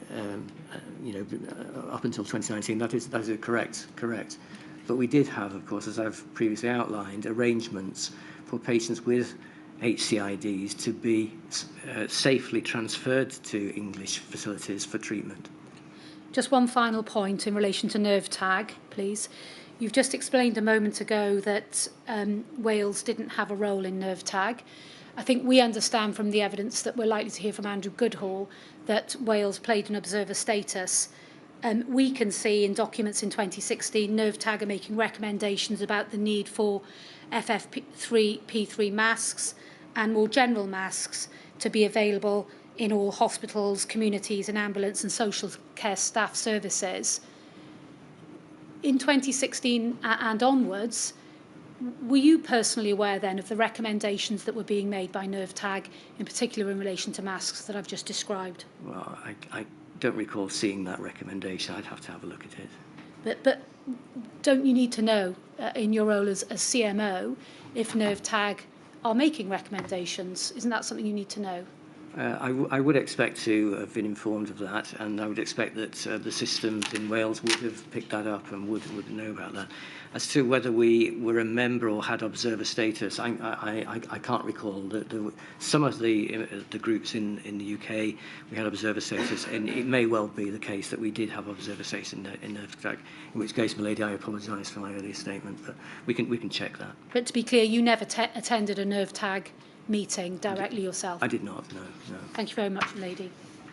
Thank you, Ms Evans. One question from me, Sir Frank. You described almost at the very beginning of your evidence that the Office of the Chief Medical Officer, when you first started, sounded like it was pretty under-resourced. Yes. It got the resources when we went into the pandemic. So what did it go from to? Well, essentially, milady, I had secretarial support and personal administration support, but what transpired at the start of the pandemic is things moved very, very quickly, and we very rapidly realised that we were drowning under the sea of information. We couldn't manage the information flows, couldn't even manage emails, and so that led to a process over a period of time with me working with the Director General who you're about to speak to try to get some additional resource. So that was the process we went through. So basically, getting the additional resource was an acknowledgement that you were under-resourced in the first place. I would agree with that. Thank you. Thank you. Milady, may I just correct one matter, which is that I put to Sir Frank that we had not received the Health and Social Services Group risk register. The Welsh Government has kindly informed us that they did provide it, in fact, last Thursday, but I regret to say that it didn't pop out the far end of the material provider disclosure process in time for Mr. Sharma and myself to be able to be aware of it. Thank you very much. Thank you for your help, Sir Frank. Thank you, Milady. I should have said my learned friend, Respector, not Mr. Sharma.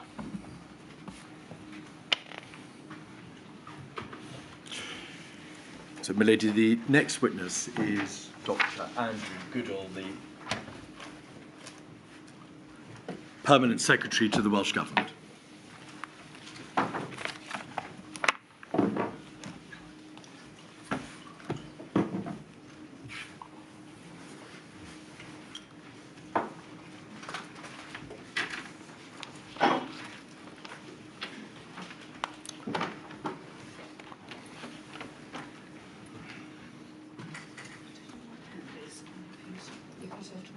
I swear by Almighty God I swear by Almighty God that the evidence I shall give that the evidence I shall give shall be the truth, shall be the truth, the whole truth, the whole truth, and nothing but the truth. and nothing but the truth.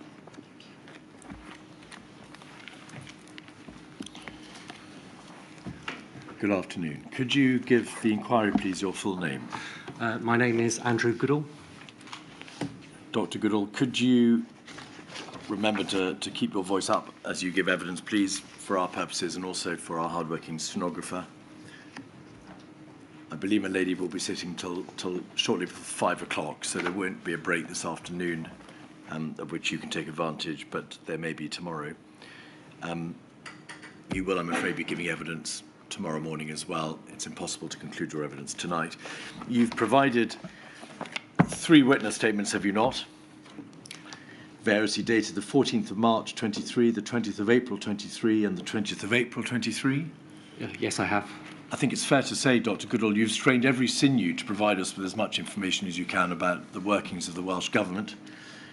But each of those statements is true, is it not? And you've appended your signature to each of them. It is true, and I've appended my signature. Thank you. You are currently the permanent secretary, the sole permanent secretary to the Welsh Government, are you not? I am. I took up that post in November 2021. Before that, were you Director General of Health and Social Services and therefore also the Chief Executive of NHS Wales, posts which you held between June 2014 and November 2021? Yes, that's correct, and I was discharging that role during this particular period, yes. Which is why, of course, the previous witness, Frank Atherton, referred to you in the run-up to the pandemic as being the Director General of Health and Social Services. Indeed, that's correct. Could we start, please, with a crash course in Welsh constitutional matters and the role of the Welsh Parliament, formerly the National Assembly for Wales, the role of the Welsh Government, formerly the Assembly Government, and where health, public health, and civil contingencies come in the devolved nature of things. So there was, under the Government of Wales Act 1998, a National Assembly for Wales established. Is that correct? Yes, that's correct. And within that National Assembly, was there an executive known as a cabinet or an executive committee which comprised members of the Assembly? Yes, that's correct. In 1999, a broad range of functions previously exercised by ministers of the Crown for the United Kingdom in London were transferred by way of a series of orders in council to the executive, the cabinet or the executive committee in Wales. Is that correct? Yes. And were they the transfer of functions order or orders of 1999 and following? Yes, they were.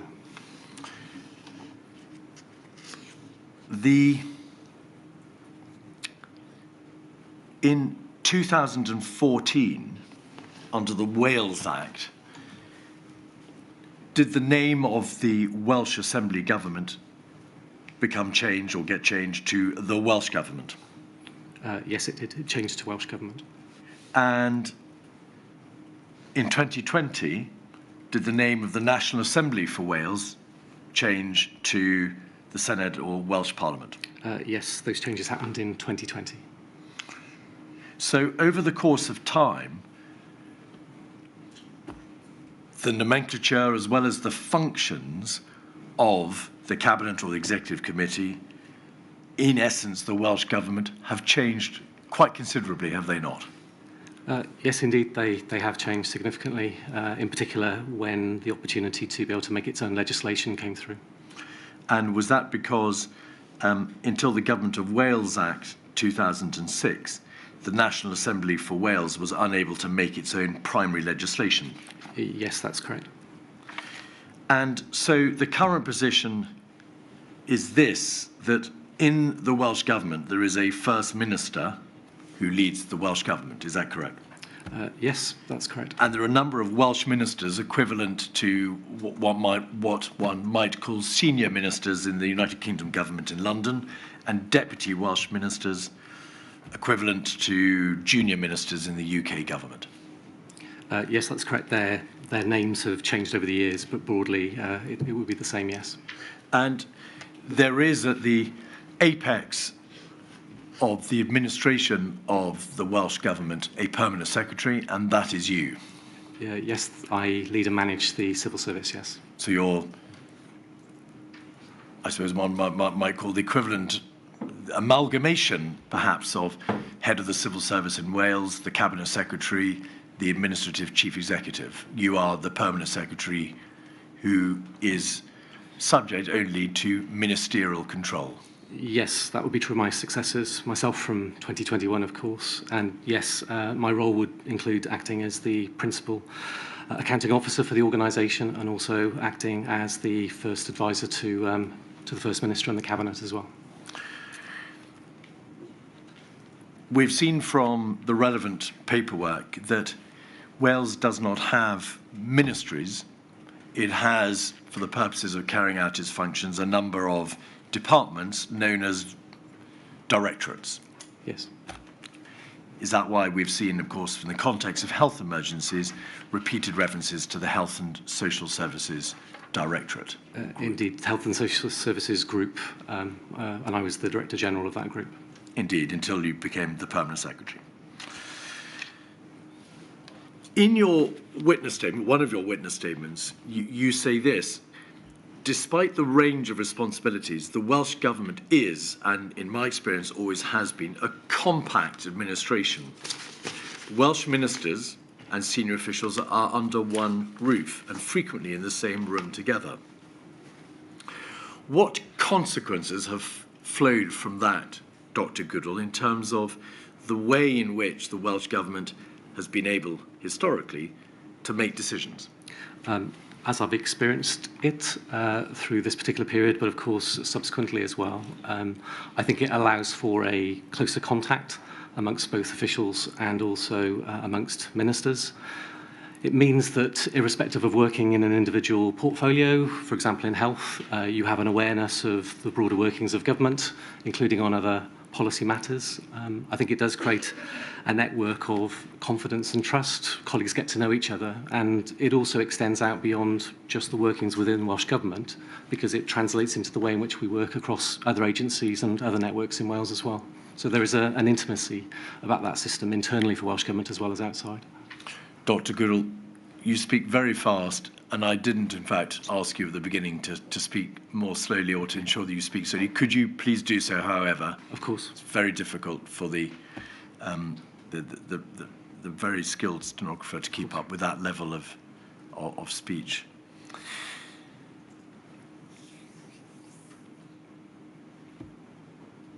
Just to identify the major moving parts at the highest level of the Welsh Government, is there a Welsh Government board which provides strategic advice and assurance to you, the Permanent Secretary? Yes, I would distinguish its role, aside of course from the Cabinet and the political oversight, which also will oversee the delivery of civil service priorities in Wales. But the Welsh Government Board has a role to help me discharge my principal accounting officer role. It provides assurance, it helps us with the outlook and the strategic direction of the organisation. In simple terms, it allows me to lead and manage the organisation. And do you also have the benefit of an executive committee, which is both an operational and strategic decision-making body within the civil service in Wales, no doubt staffed by heads of the directorates and other officials, and chaired by you? Yes, we have an executive committee. I chair it, and that really acts as the decision-making mechanism for the civil service. And finally, is there, and this will become relevant later, something called ARAC, A-R-A-C, the Audit Risk Assurance Committee, which assists you to discharge the functions to which you made reference a moment or two ago as the principal accounting officer to the Senate. You are responsible to the Senate as the principal accounting officer for the entirety of the Welsh non-ministerial administration? Yes, the Audit and Risk Committee supports the discharge of the risk areas in the organisation, the annual accounts process, and brings together non-executive members alongside directors and officials in the organisation. Devolution. The inquiry is now very familiar with the distinction between devolved and reserved matters. Are health services in Wales almost entirely devolved, which means that they are within the responsibility of the Welsh ministers and the Welsh civil service? Yes, they are almost entirely devolved. I would describe them as devolved. There are some exceptions around some specialist areas which will occur on a UK basis, but yes, they are devolved responsibilities. By contrast, at the beginning, civil contingencies were not all devolved, were they? No, they weren't all devolved. Clearly, there were Welsh responses from first responders through to government, but they weren't all devolved responsibilities at the time, back at 2004. And that is a reference, isn't it, to the Civil Contingencies Act of 2004 of that year, because that was a single legislative framework, or provided for a single legislative framework for both England and Wales, along with the statute itself, the provisions in the statute, and also the statutory and non-statutory guidance, which was produced alongside the Act. Yes, that's correct. And it also gave us equivalents around support arrangements like local resilience fora. And historically, under that Act, were a number of regulations made by way of secondary legislation which applied to both England and Wales. Yes, they were.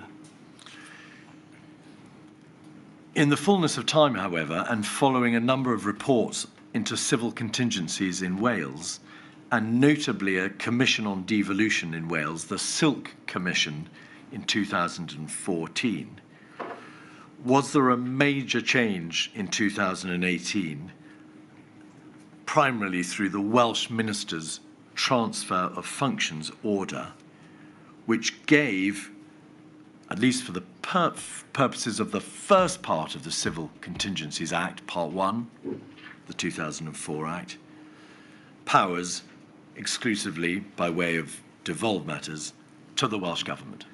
Yes, whilst it left Part 2 arrangements still at the UK level, those were the arrangements that came over for Part 1 in 2018 and reflected a lot of support to want to be able to transfer over those functions very clearly into Wales, because the previous arrangements probably had Welsh Government acting in a de facto leadership function and role, but actually the legislation was able to make that very clear. By that, do you mean that from 2010 onwards and until 2018, the Welsh Government appreciated that because it was the government on the ground, so to speak, dealing with public health, dealing with local emergencies, because of course they arose locally, it had to take up the role of acting de facto as a responder under the Civil Contingencies Act, even though that was a piece of UK legislation, and even though it wasn't formally a devolved matter. Yes, it would have a coordination and support role, but because of its discharge of devolved responsibilities through ministers, it needed to have clarity on its involvement. In many respects, a lot of that leadership had been discharged in the Wales Resilience Fora from at least 2003. So Welsh Government was trying to ensure that it was able to give that coordination role. But again, we needed to make sure that the powers were much clearer, which is what happened in 2018. Could we look, please, just at one of those reports to which I've referred, the reports on civil contingencies which preceded the transfer of functions order? It's a report dated the 6th of December 2012, 107113. And perhaps we could pick it up at page 4, please.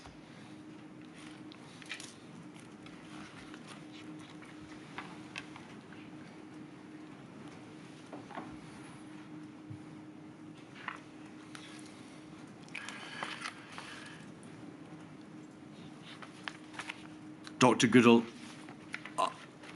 I'm putting this page to you because although this is dated the 6th of December 2012, over 10 years ago, I'm going to suggest in due course that some of the problems and concerns identified back then are still relevant to this inquiry's consideration of the run-up to the pandemic, even though this report was prepared at a time when the Welsh Government had, pre-transfer of devolved functions, a very different role. The recommendations were these. Many of the arrangements to deliver the Civil Contingencies Act 2004 work well, but the role of the Welsh Government is unclear, and there are opportunities for increased efficiency in local delivery. Complex leadership arrangements have not prevented the Welsh Government from providing effective support for partners delivering the Civil Contingencies Act 2004. Is that the de facto role to which you've referred? Yes, that's what I would have been describing. But too many emergency planning groups and unclear accountabilities add inefficiency to the already complex resilience framework.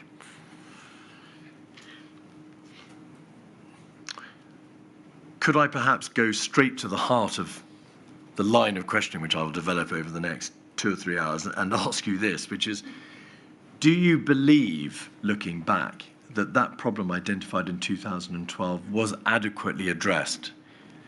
By 2020, had that inefficiency and over-complexity been rooted out of the Welsh civil contingency structures, or do you think they remained? I think we had addressed that in part in terms of allowing the Welsh Government role to be much clearer, particularly where ministers would have expectations to oversee public services and discharge their responsibilities. I think that there is an inevitable complexity about bringing agencies around the table who have a series of different reporting arrangements. Up and through to UK departments, there are non-devolved responsibilities, for example, the police. And I don't feel that any of that has got in the way of creating partnerships and relationships in Wales. But in simple terms, we rely on an emergency response that is driven from a Wales Resilience Forum structure and is supported by 4 local resilience forum areas. I think the complexity, of course, is every first responder having their own statutory responsibility, which means 22 local authorities, 4 police forces, 10 health organisations. And I think that probably does start to steer some of the difficulties. But I think we at least were able to address an understanding of Welsh Government's role. But I do think that some of the supporting arrangements in place up through local resilience for arrangements would still need to have been worked through. Your answer appears to address primarily the arrangements at local level, the local resilience forums and the strategic coordinating groups and the resilience partnerships and so on. But isn't that conclusion on that page of more general application, that there are too many emergency planning groups and unclear accountabilities in the resilience framework, so across the board, so not just at local forum and strategic coordinating group level, but within what has now become a more crystallised part of the Welsh Government? I think there are arrangements that work differently when planning and preparing, which turn into something different in a response mode. So I would say that we need to have an understanding of the difference between those 2 areas. I think that some of the individual points of working arrangements that take place and some of the detailed level of work has inevitably needed a level of expertise and experience to be applied. So I would have some concerns about the range of subgroups that can appear, that can be used constructively, but we would have needed to have made sure they had a task and finish focus rather than just become an embedded part of our machinery. I think the interrelationship between the use of different frameworks and plans at different times, for me, would be an issue. We actually had tidied up some of those arrangements even back, I think, in around 2012, because the infectious disease framework, as an example, was an amalgam of 4 previous plans. But nevertheless, I think that the interrelationship between pandemic health and social services, responsiveness and preparedness guidance, alongside the infectious disease plan, alongside the Pan Wales response plan, we still, I think, need to make very clear about what parts of those are working at which moments. And certainly, in my own understanding, just to help with the clarity of the issue, it's the Pan Wales response plan, which is the overall coordinating and guiding hand, if you like, on the arrangements in Wales. Dr. Goodall, the paperwork demonstrates that there are a plethora of different bodies, from the Wales Resilience Forum, the Welsh Resilience Partnership Team, the Civil Contingencies Group, the Welsh Civil Contingencies Committee, the Resilience Steering Group, STAC, the Tactical Advisory Group, CEL, the Tactical Advisory Group, the Emergency Coordination Centre, the Civil Contingencies and Incident Response Room, the Joint Emergency Services Group, HEPU, to which we've just had some evidence directed. You have the Pan Wales Response Plan. There are a multitude of guidance documents. There was a swine flu, a Wales Pandemic Influenza Response Arrangement, Swine Flu Task and Finish Group, a Wales Pandemic Flu Task and Finish Group.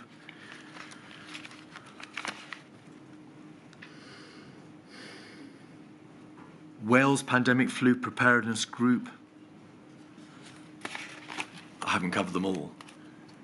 For an administration which prides itself on its efficiency of movement because of the relative lack of scale, and an administration that operates effectively under one roof, are there not, in fact,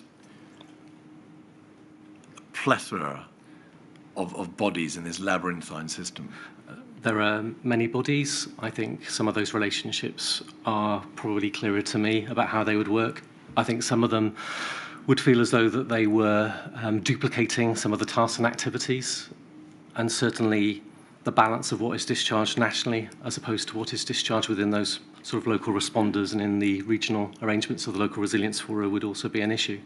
But yes, that's a very significant list of areas, and looking forward, in our Safe and Secure Wales, of course, we need to make sure that that is very explicitly set out, that it is clear and it is also efficient. What I also don't want to lose within our assessment, though, is the times when we do need to, of course, deal with issues at a matter of detail. But again, as I said earlier, I think that needs to be a philosophy of task and finish rather than ongoing arrangements. Sorry, I don't follow task and finish. I think I do. Yeah. Task and finish groups really just to make sure that they quickly handle an issue. They may have a cycle of 2 or 3 meetings with experience and expertise around the table, and then come up with a solution which can be implemented rather than an ongoing set of meetings.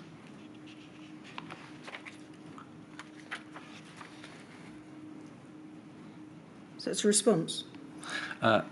A response. So, as an example, if one is working through a response about excess deaths in the context of pandemic flu, to ensure that there is a timescale that is given in order to achieve those and deliver them, and not just be an ongoing contact point between those experts. Task and finish. Following swine flu, the Wales Resilience Partnership Team agreed that a Wales Pandemic Flu Task and Finish Group be established, correct? Yes. Following Exercise Cygnus, the Welsh Resilience Partnership Team delegated overall responsibility to the Wales Pandemic Flu Preparedness Group. And following Exercise Cygnus, the Pandemic Flu Readiness Board was promulgated, instituted for the purposes of making sure that those recommendations were identified and finished. But would you agree that despite those 3 instances of task and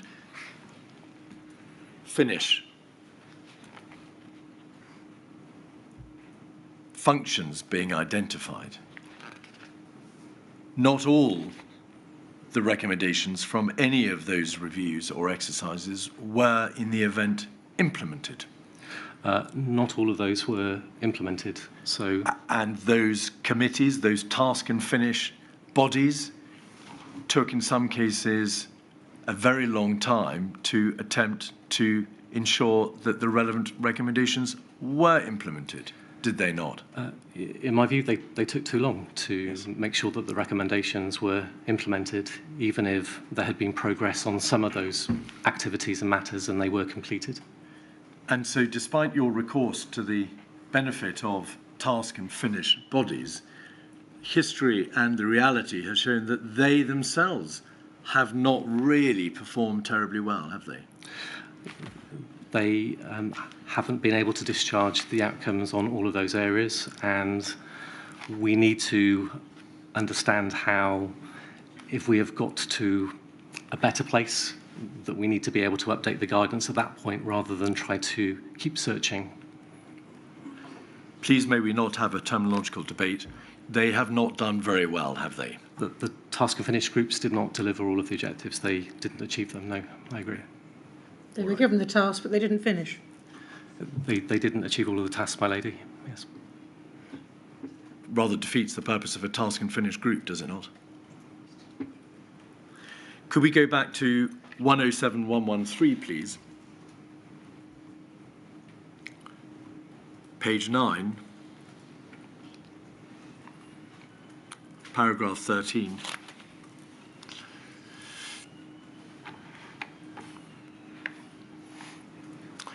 This is the paragraph which underpins that conclusion, which is in red at the top of the page, which I read out from the index page, that the role of the Welsh Government was unclear and there were opportunities for increased efficiency in local delivery. So in 2012, one of the concerns expressed in this Welsh Audit Office report concerning civil emergencies in Wales was that there was a distinct need for increased efficiency in local delivery, that is to say, in the practical application of civil contingencies arrangements, and that there was a confusion about the role of the Welsh Government. And I asked you what your view was on this a little earlier, but we've now had the debate about the task and finish committees.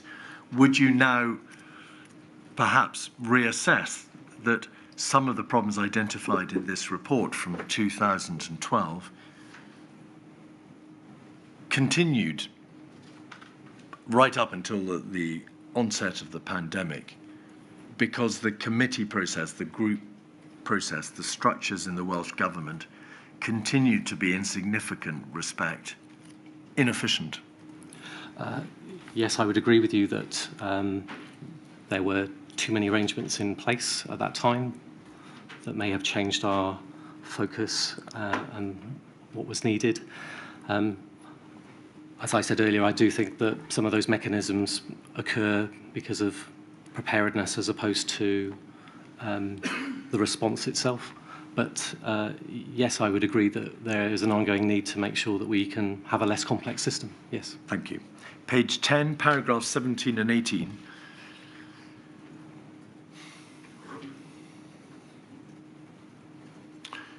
Too many emergency planning groups and unclear accountabilities add inefficiency to the already complex resilience framework. That's the summary I read out earlier.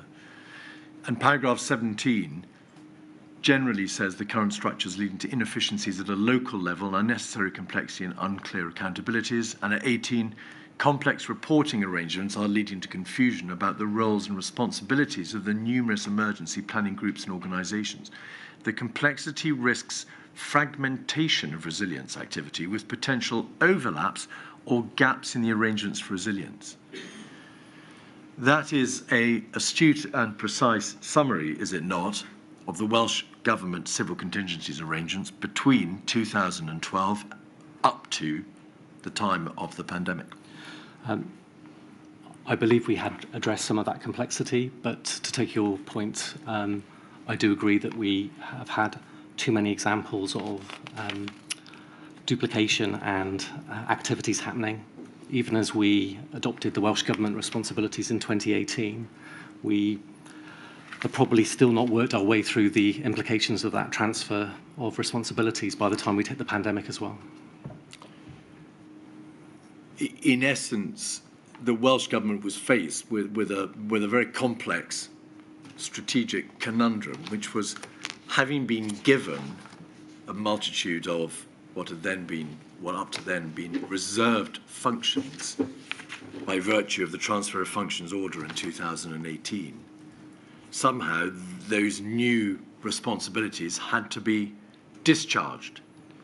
And that, of course, required a great deal of thought to be given to the best way of setting up the system, the committees, the groups, the entities, the responders, and so on, to be able to do those new functions. Indeed, that's correct. And we had just in 2018 started to do some of the resilience assurance within the system in Wales at that point, but were unable to continue with that as a cycle as we'd originally intended. But that was very early in the transfer of the responsibilities. And as a result of, inevitably with all governments, resource issues, as a result of the diversion of attention away from civil contingencies planning to the consequences of a no-deal EU exit, and of course the impact of the catastrophic pandemic, work was never allowed to get very far. Yes, we haven't yet passed regulations that would discharge those Part 1 responsibilities as an example, but certainly, as you say, the EU exit arrangements ended up being a priority over and above some of the underlying resilience activities. That's correct. May we now then look at some of the bodies and see to what extent that proposition in that paragraph was justified in terms of unnecessary overlap and, at the same time, gaps. The first body to which you refer, or the first part of the Welsh Government to which you refer in your statement, which is the Welsh Government Resilience Team. Could we have, please, the organogram at page 10?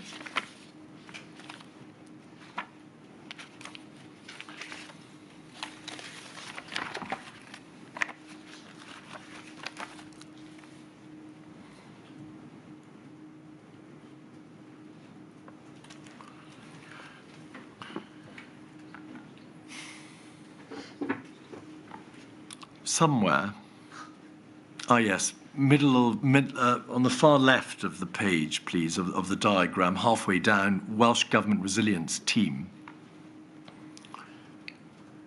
Although on this representative diagram, the Welsh Government Resilience Team is shown as being outside the Welsh Government box, the First Minister's box in the middle of the page, and the Directorate for Health and Social Services. The Welsh Government Resilience Team is, we presume, within the Welsh Government. It is within the Welsh Government, and it helps the Wales Resilience Forum to coordinate its role and works with the other agencies in Wales. Is it within a directorate within the Welsh Government, or is it a self-standing, separate entity? It's not self-standing. It's within one of our directorate structures. Was it originally located within the Community Safety Division in the Human Resources Group, but then transferred to the Community Safety Division in Local Government, then moved to Education and Public Services? Yes, that's correct. It stayed in consistent arrangements linked to the local government roles in particular. Yeah. Is it going to stay where it is now, or might it move again, Dr. Goodall? That team, including an expansion of that team as well, is still currently located within the same Director General arrangements and is still associated around those public services and local government areas.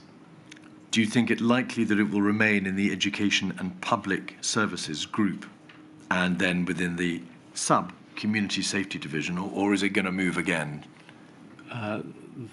It will be staying within those group arrangements. All right.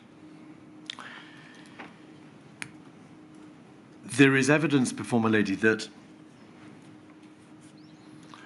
that resilience team attempted to procure, or at least the Welsh Government attempted to procure additional resources and funding from the United Kingdom government in order to better enable the Welsh Government to discharge those functions which were transferred, formerly being reserve functions, to the Welsh Government under the Transfer of Functions Order 2018.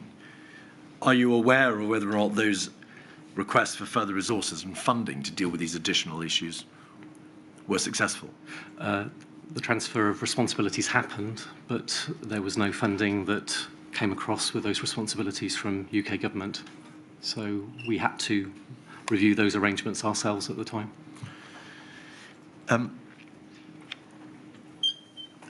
I believe there's a witness statement been formulated from Mr. Kilpatrick, who is a senior official in the Welsh Government, in which he compares unfavourably the amount of funding and the staffing levels for the Welsh Government Resilience Team to the analogous organisation in the Scottish Government.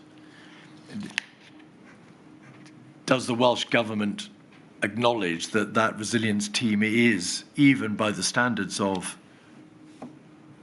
pre-pandemic and post-pandemic civil contingencies planning, under-resourced and undermanned? It was under-resourced at the time, and it expanded, and it has continued to expand. But there are lots of examples in our discharge of our responsibilities in Welsh Government where, irrespective of having a wide range of responsibilities, we still, however, remain a compact organisation. So I know at the time we did expand the resources for that team. They have subsequently been expanded on the back of experiences, including, of course, during the pandemic itself. I believe that in 2022, a new directorate was formed within the Welsh Government called the Risk, Resilience and Community Safety Directorate. Is that correct? Yes, that's correct.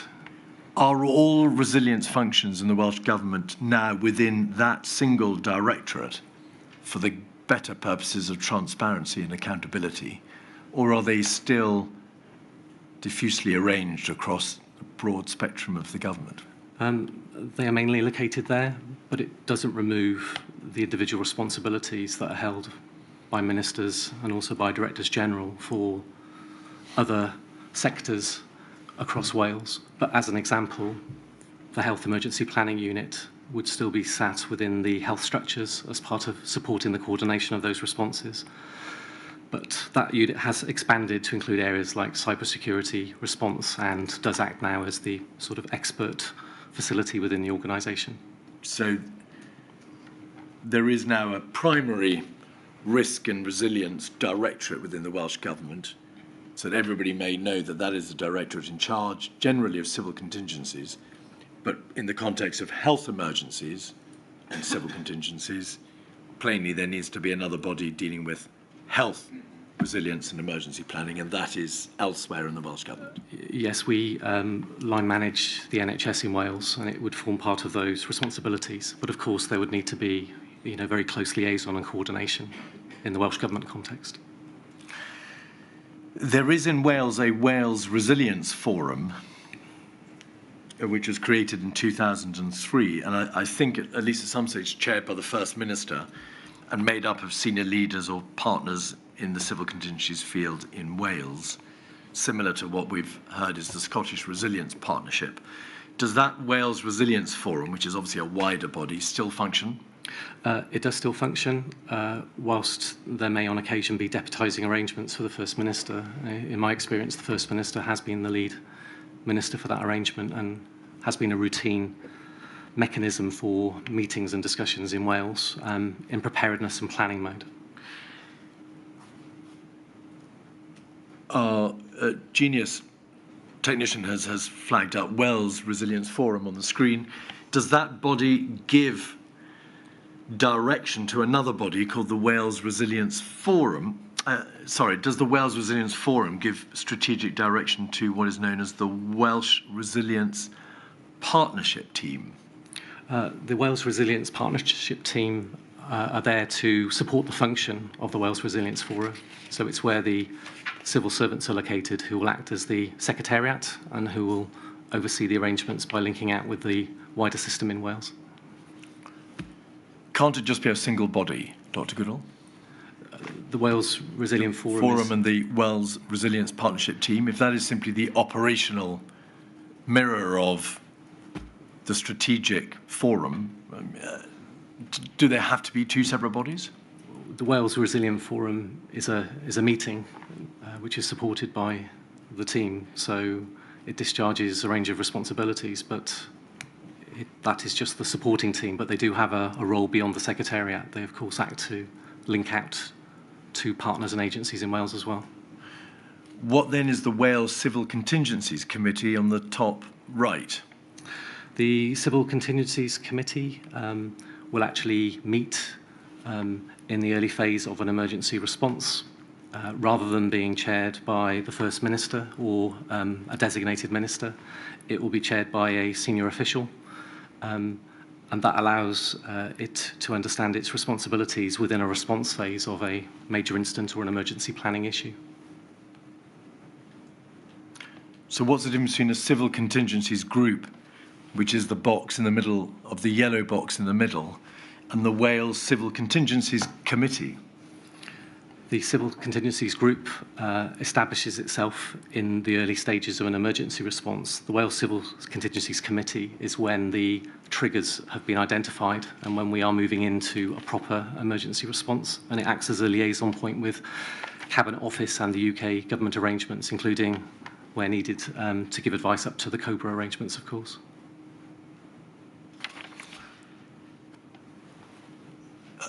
What then is a resilience steering group, which we may or may not have The Resilience Steering Group on the chart?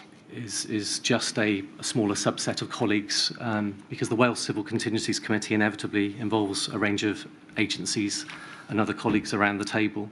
It's just a small interface that allows the activities from that group just to be taken up to support some of the liaison as well.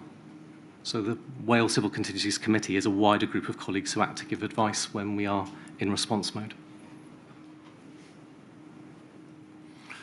Coming back to what you said earlier about the I don't know, the doctrinal or theoretical difference between preparedness and response, is this duplication of bodies in part the result of a need to be seen to be having a separate committee that deals with preparedness than that which deals with response? I mean, generally the approach is Milady, to say... this is the point that you'll recall Mr. Mann and Professor Alexander addressed what now seems some time ago. Yes, indeed.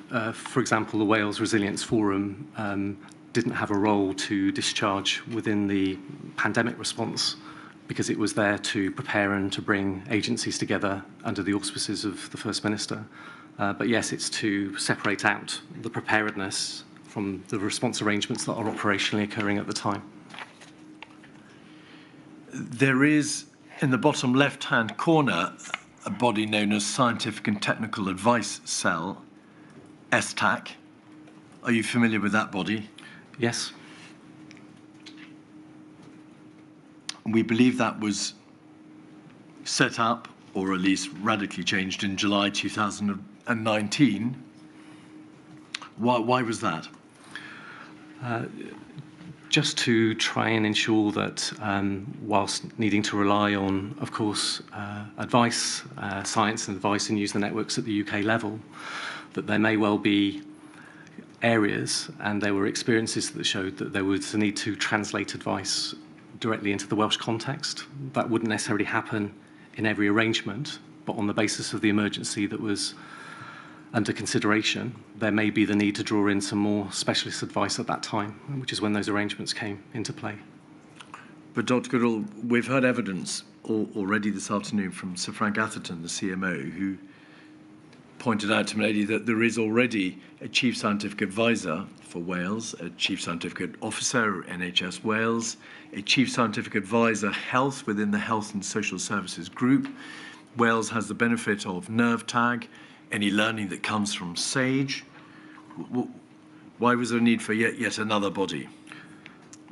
To make sure that those experiences could be brought to bear, and it would also allow us to use those science experts within Welsh Government as well. So it was just a connecting point, not on every occasion or for every emergency, but when needed. But it has a secretariat, it requires funding, it requires people to fill the posts on that cell, and has it not, in fact, also transmogrified over time, because there is now a tactical advice cell and a tactical advice group both born from and having their genesis in the Scientific and Technical Advice Cell. Is that correct? Yes, the technical advice cell that was introduced basically is in line with that particular mechanism and was able to discharge advice and support for the areas that were under consideration in Wales during the pandemic response. And yes, it did bring to bear that sort of closer understanding of modelling data and evidence in the Welsh context and in the context of discharging devolved responsibilities. But Wales attends SAGE, so why wasn't SAGE and NervTag together sufficient? And if it wasn't, why wasn't STAC sufficient? Why was there a need to have yet a third level of new bodies, the Technical Advisory Cell TAC and the Technical Advisory Group, in order to provide a forum for scientific and technical advice, which was already being provided by Welsh Government advisors and available from UK entities? So Welsh Government had an observer status on SAGE. I know that changed over time and during the pandemic, which was helpful in clarifying some of the responsibilities. We did end up converting this arrangement into the technical advice arrangements in Wales through the pandemic response, and do believe that that allowed us to understand the discharge of responsibilities in the Welsh context. Not to recreate all of the SAGE mechanisms, but to allow us to just simply translate the implications of that into the Welsh context, including the data and the evidence. And finally, what is the difference between the Emergency Coordination Centre, which is we understand is a Welsh Government, well, as it says on the tin, Emergency Coordination Centre, and the Civil Contingencies and Incident Response Team?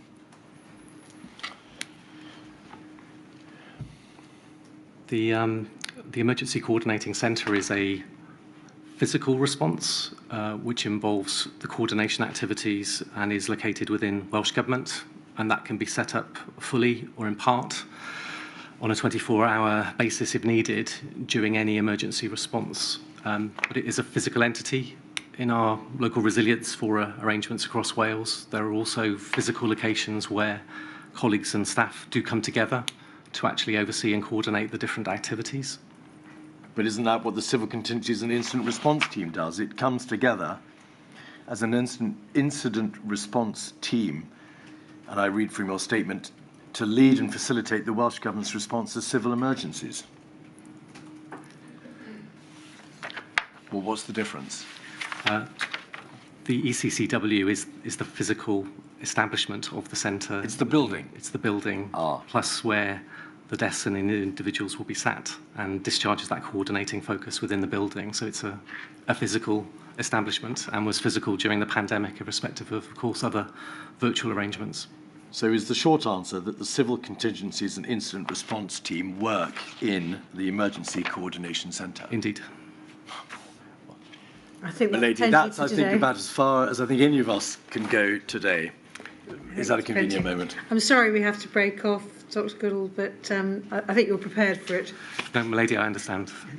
I shall return at 10 o'clock tomorrow, please.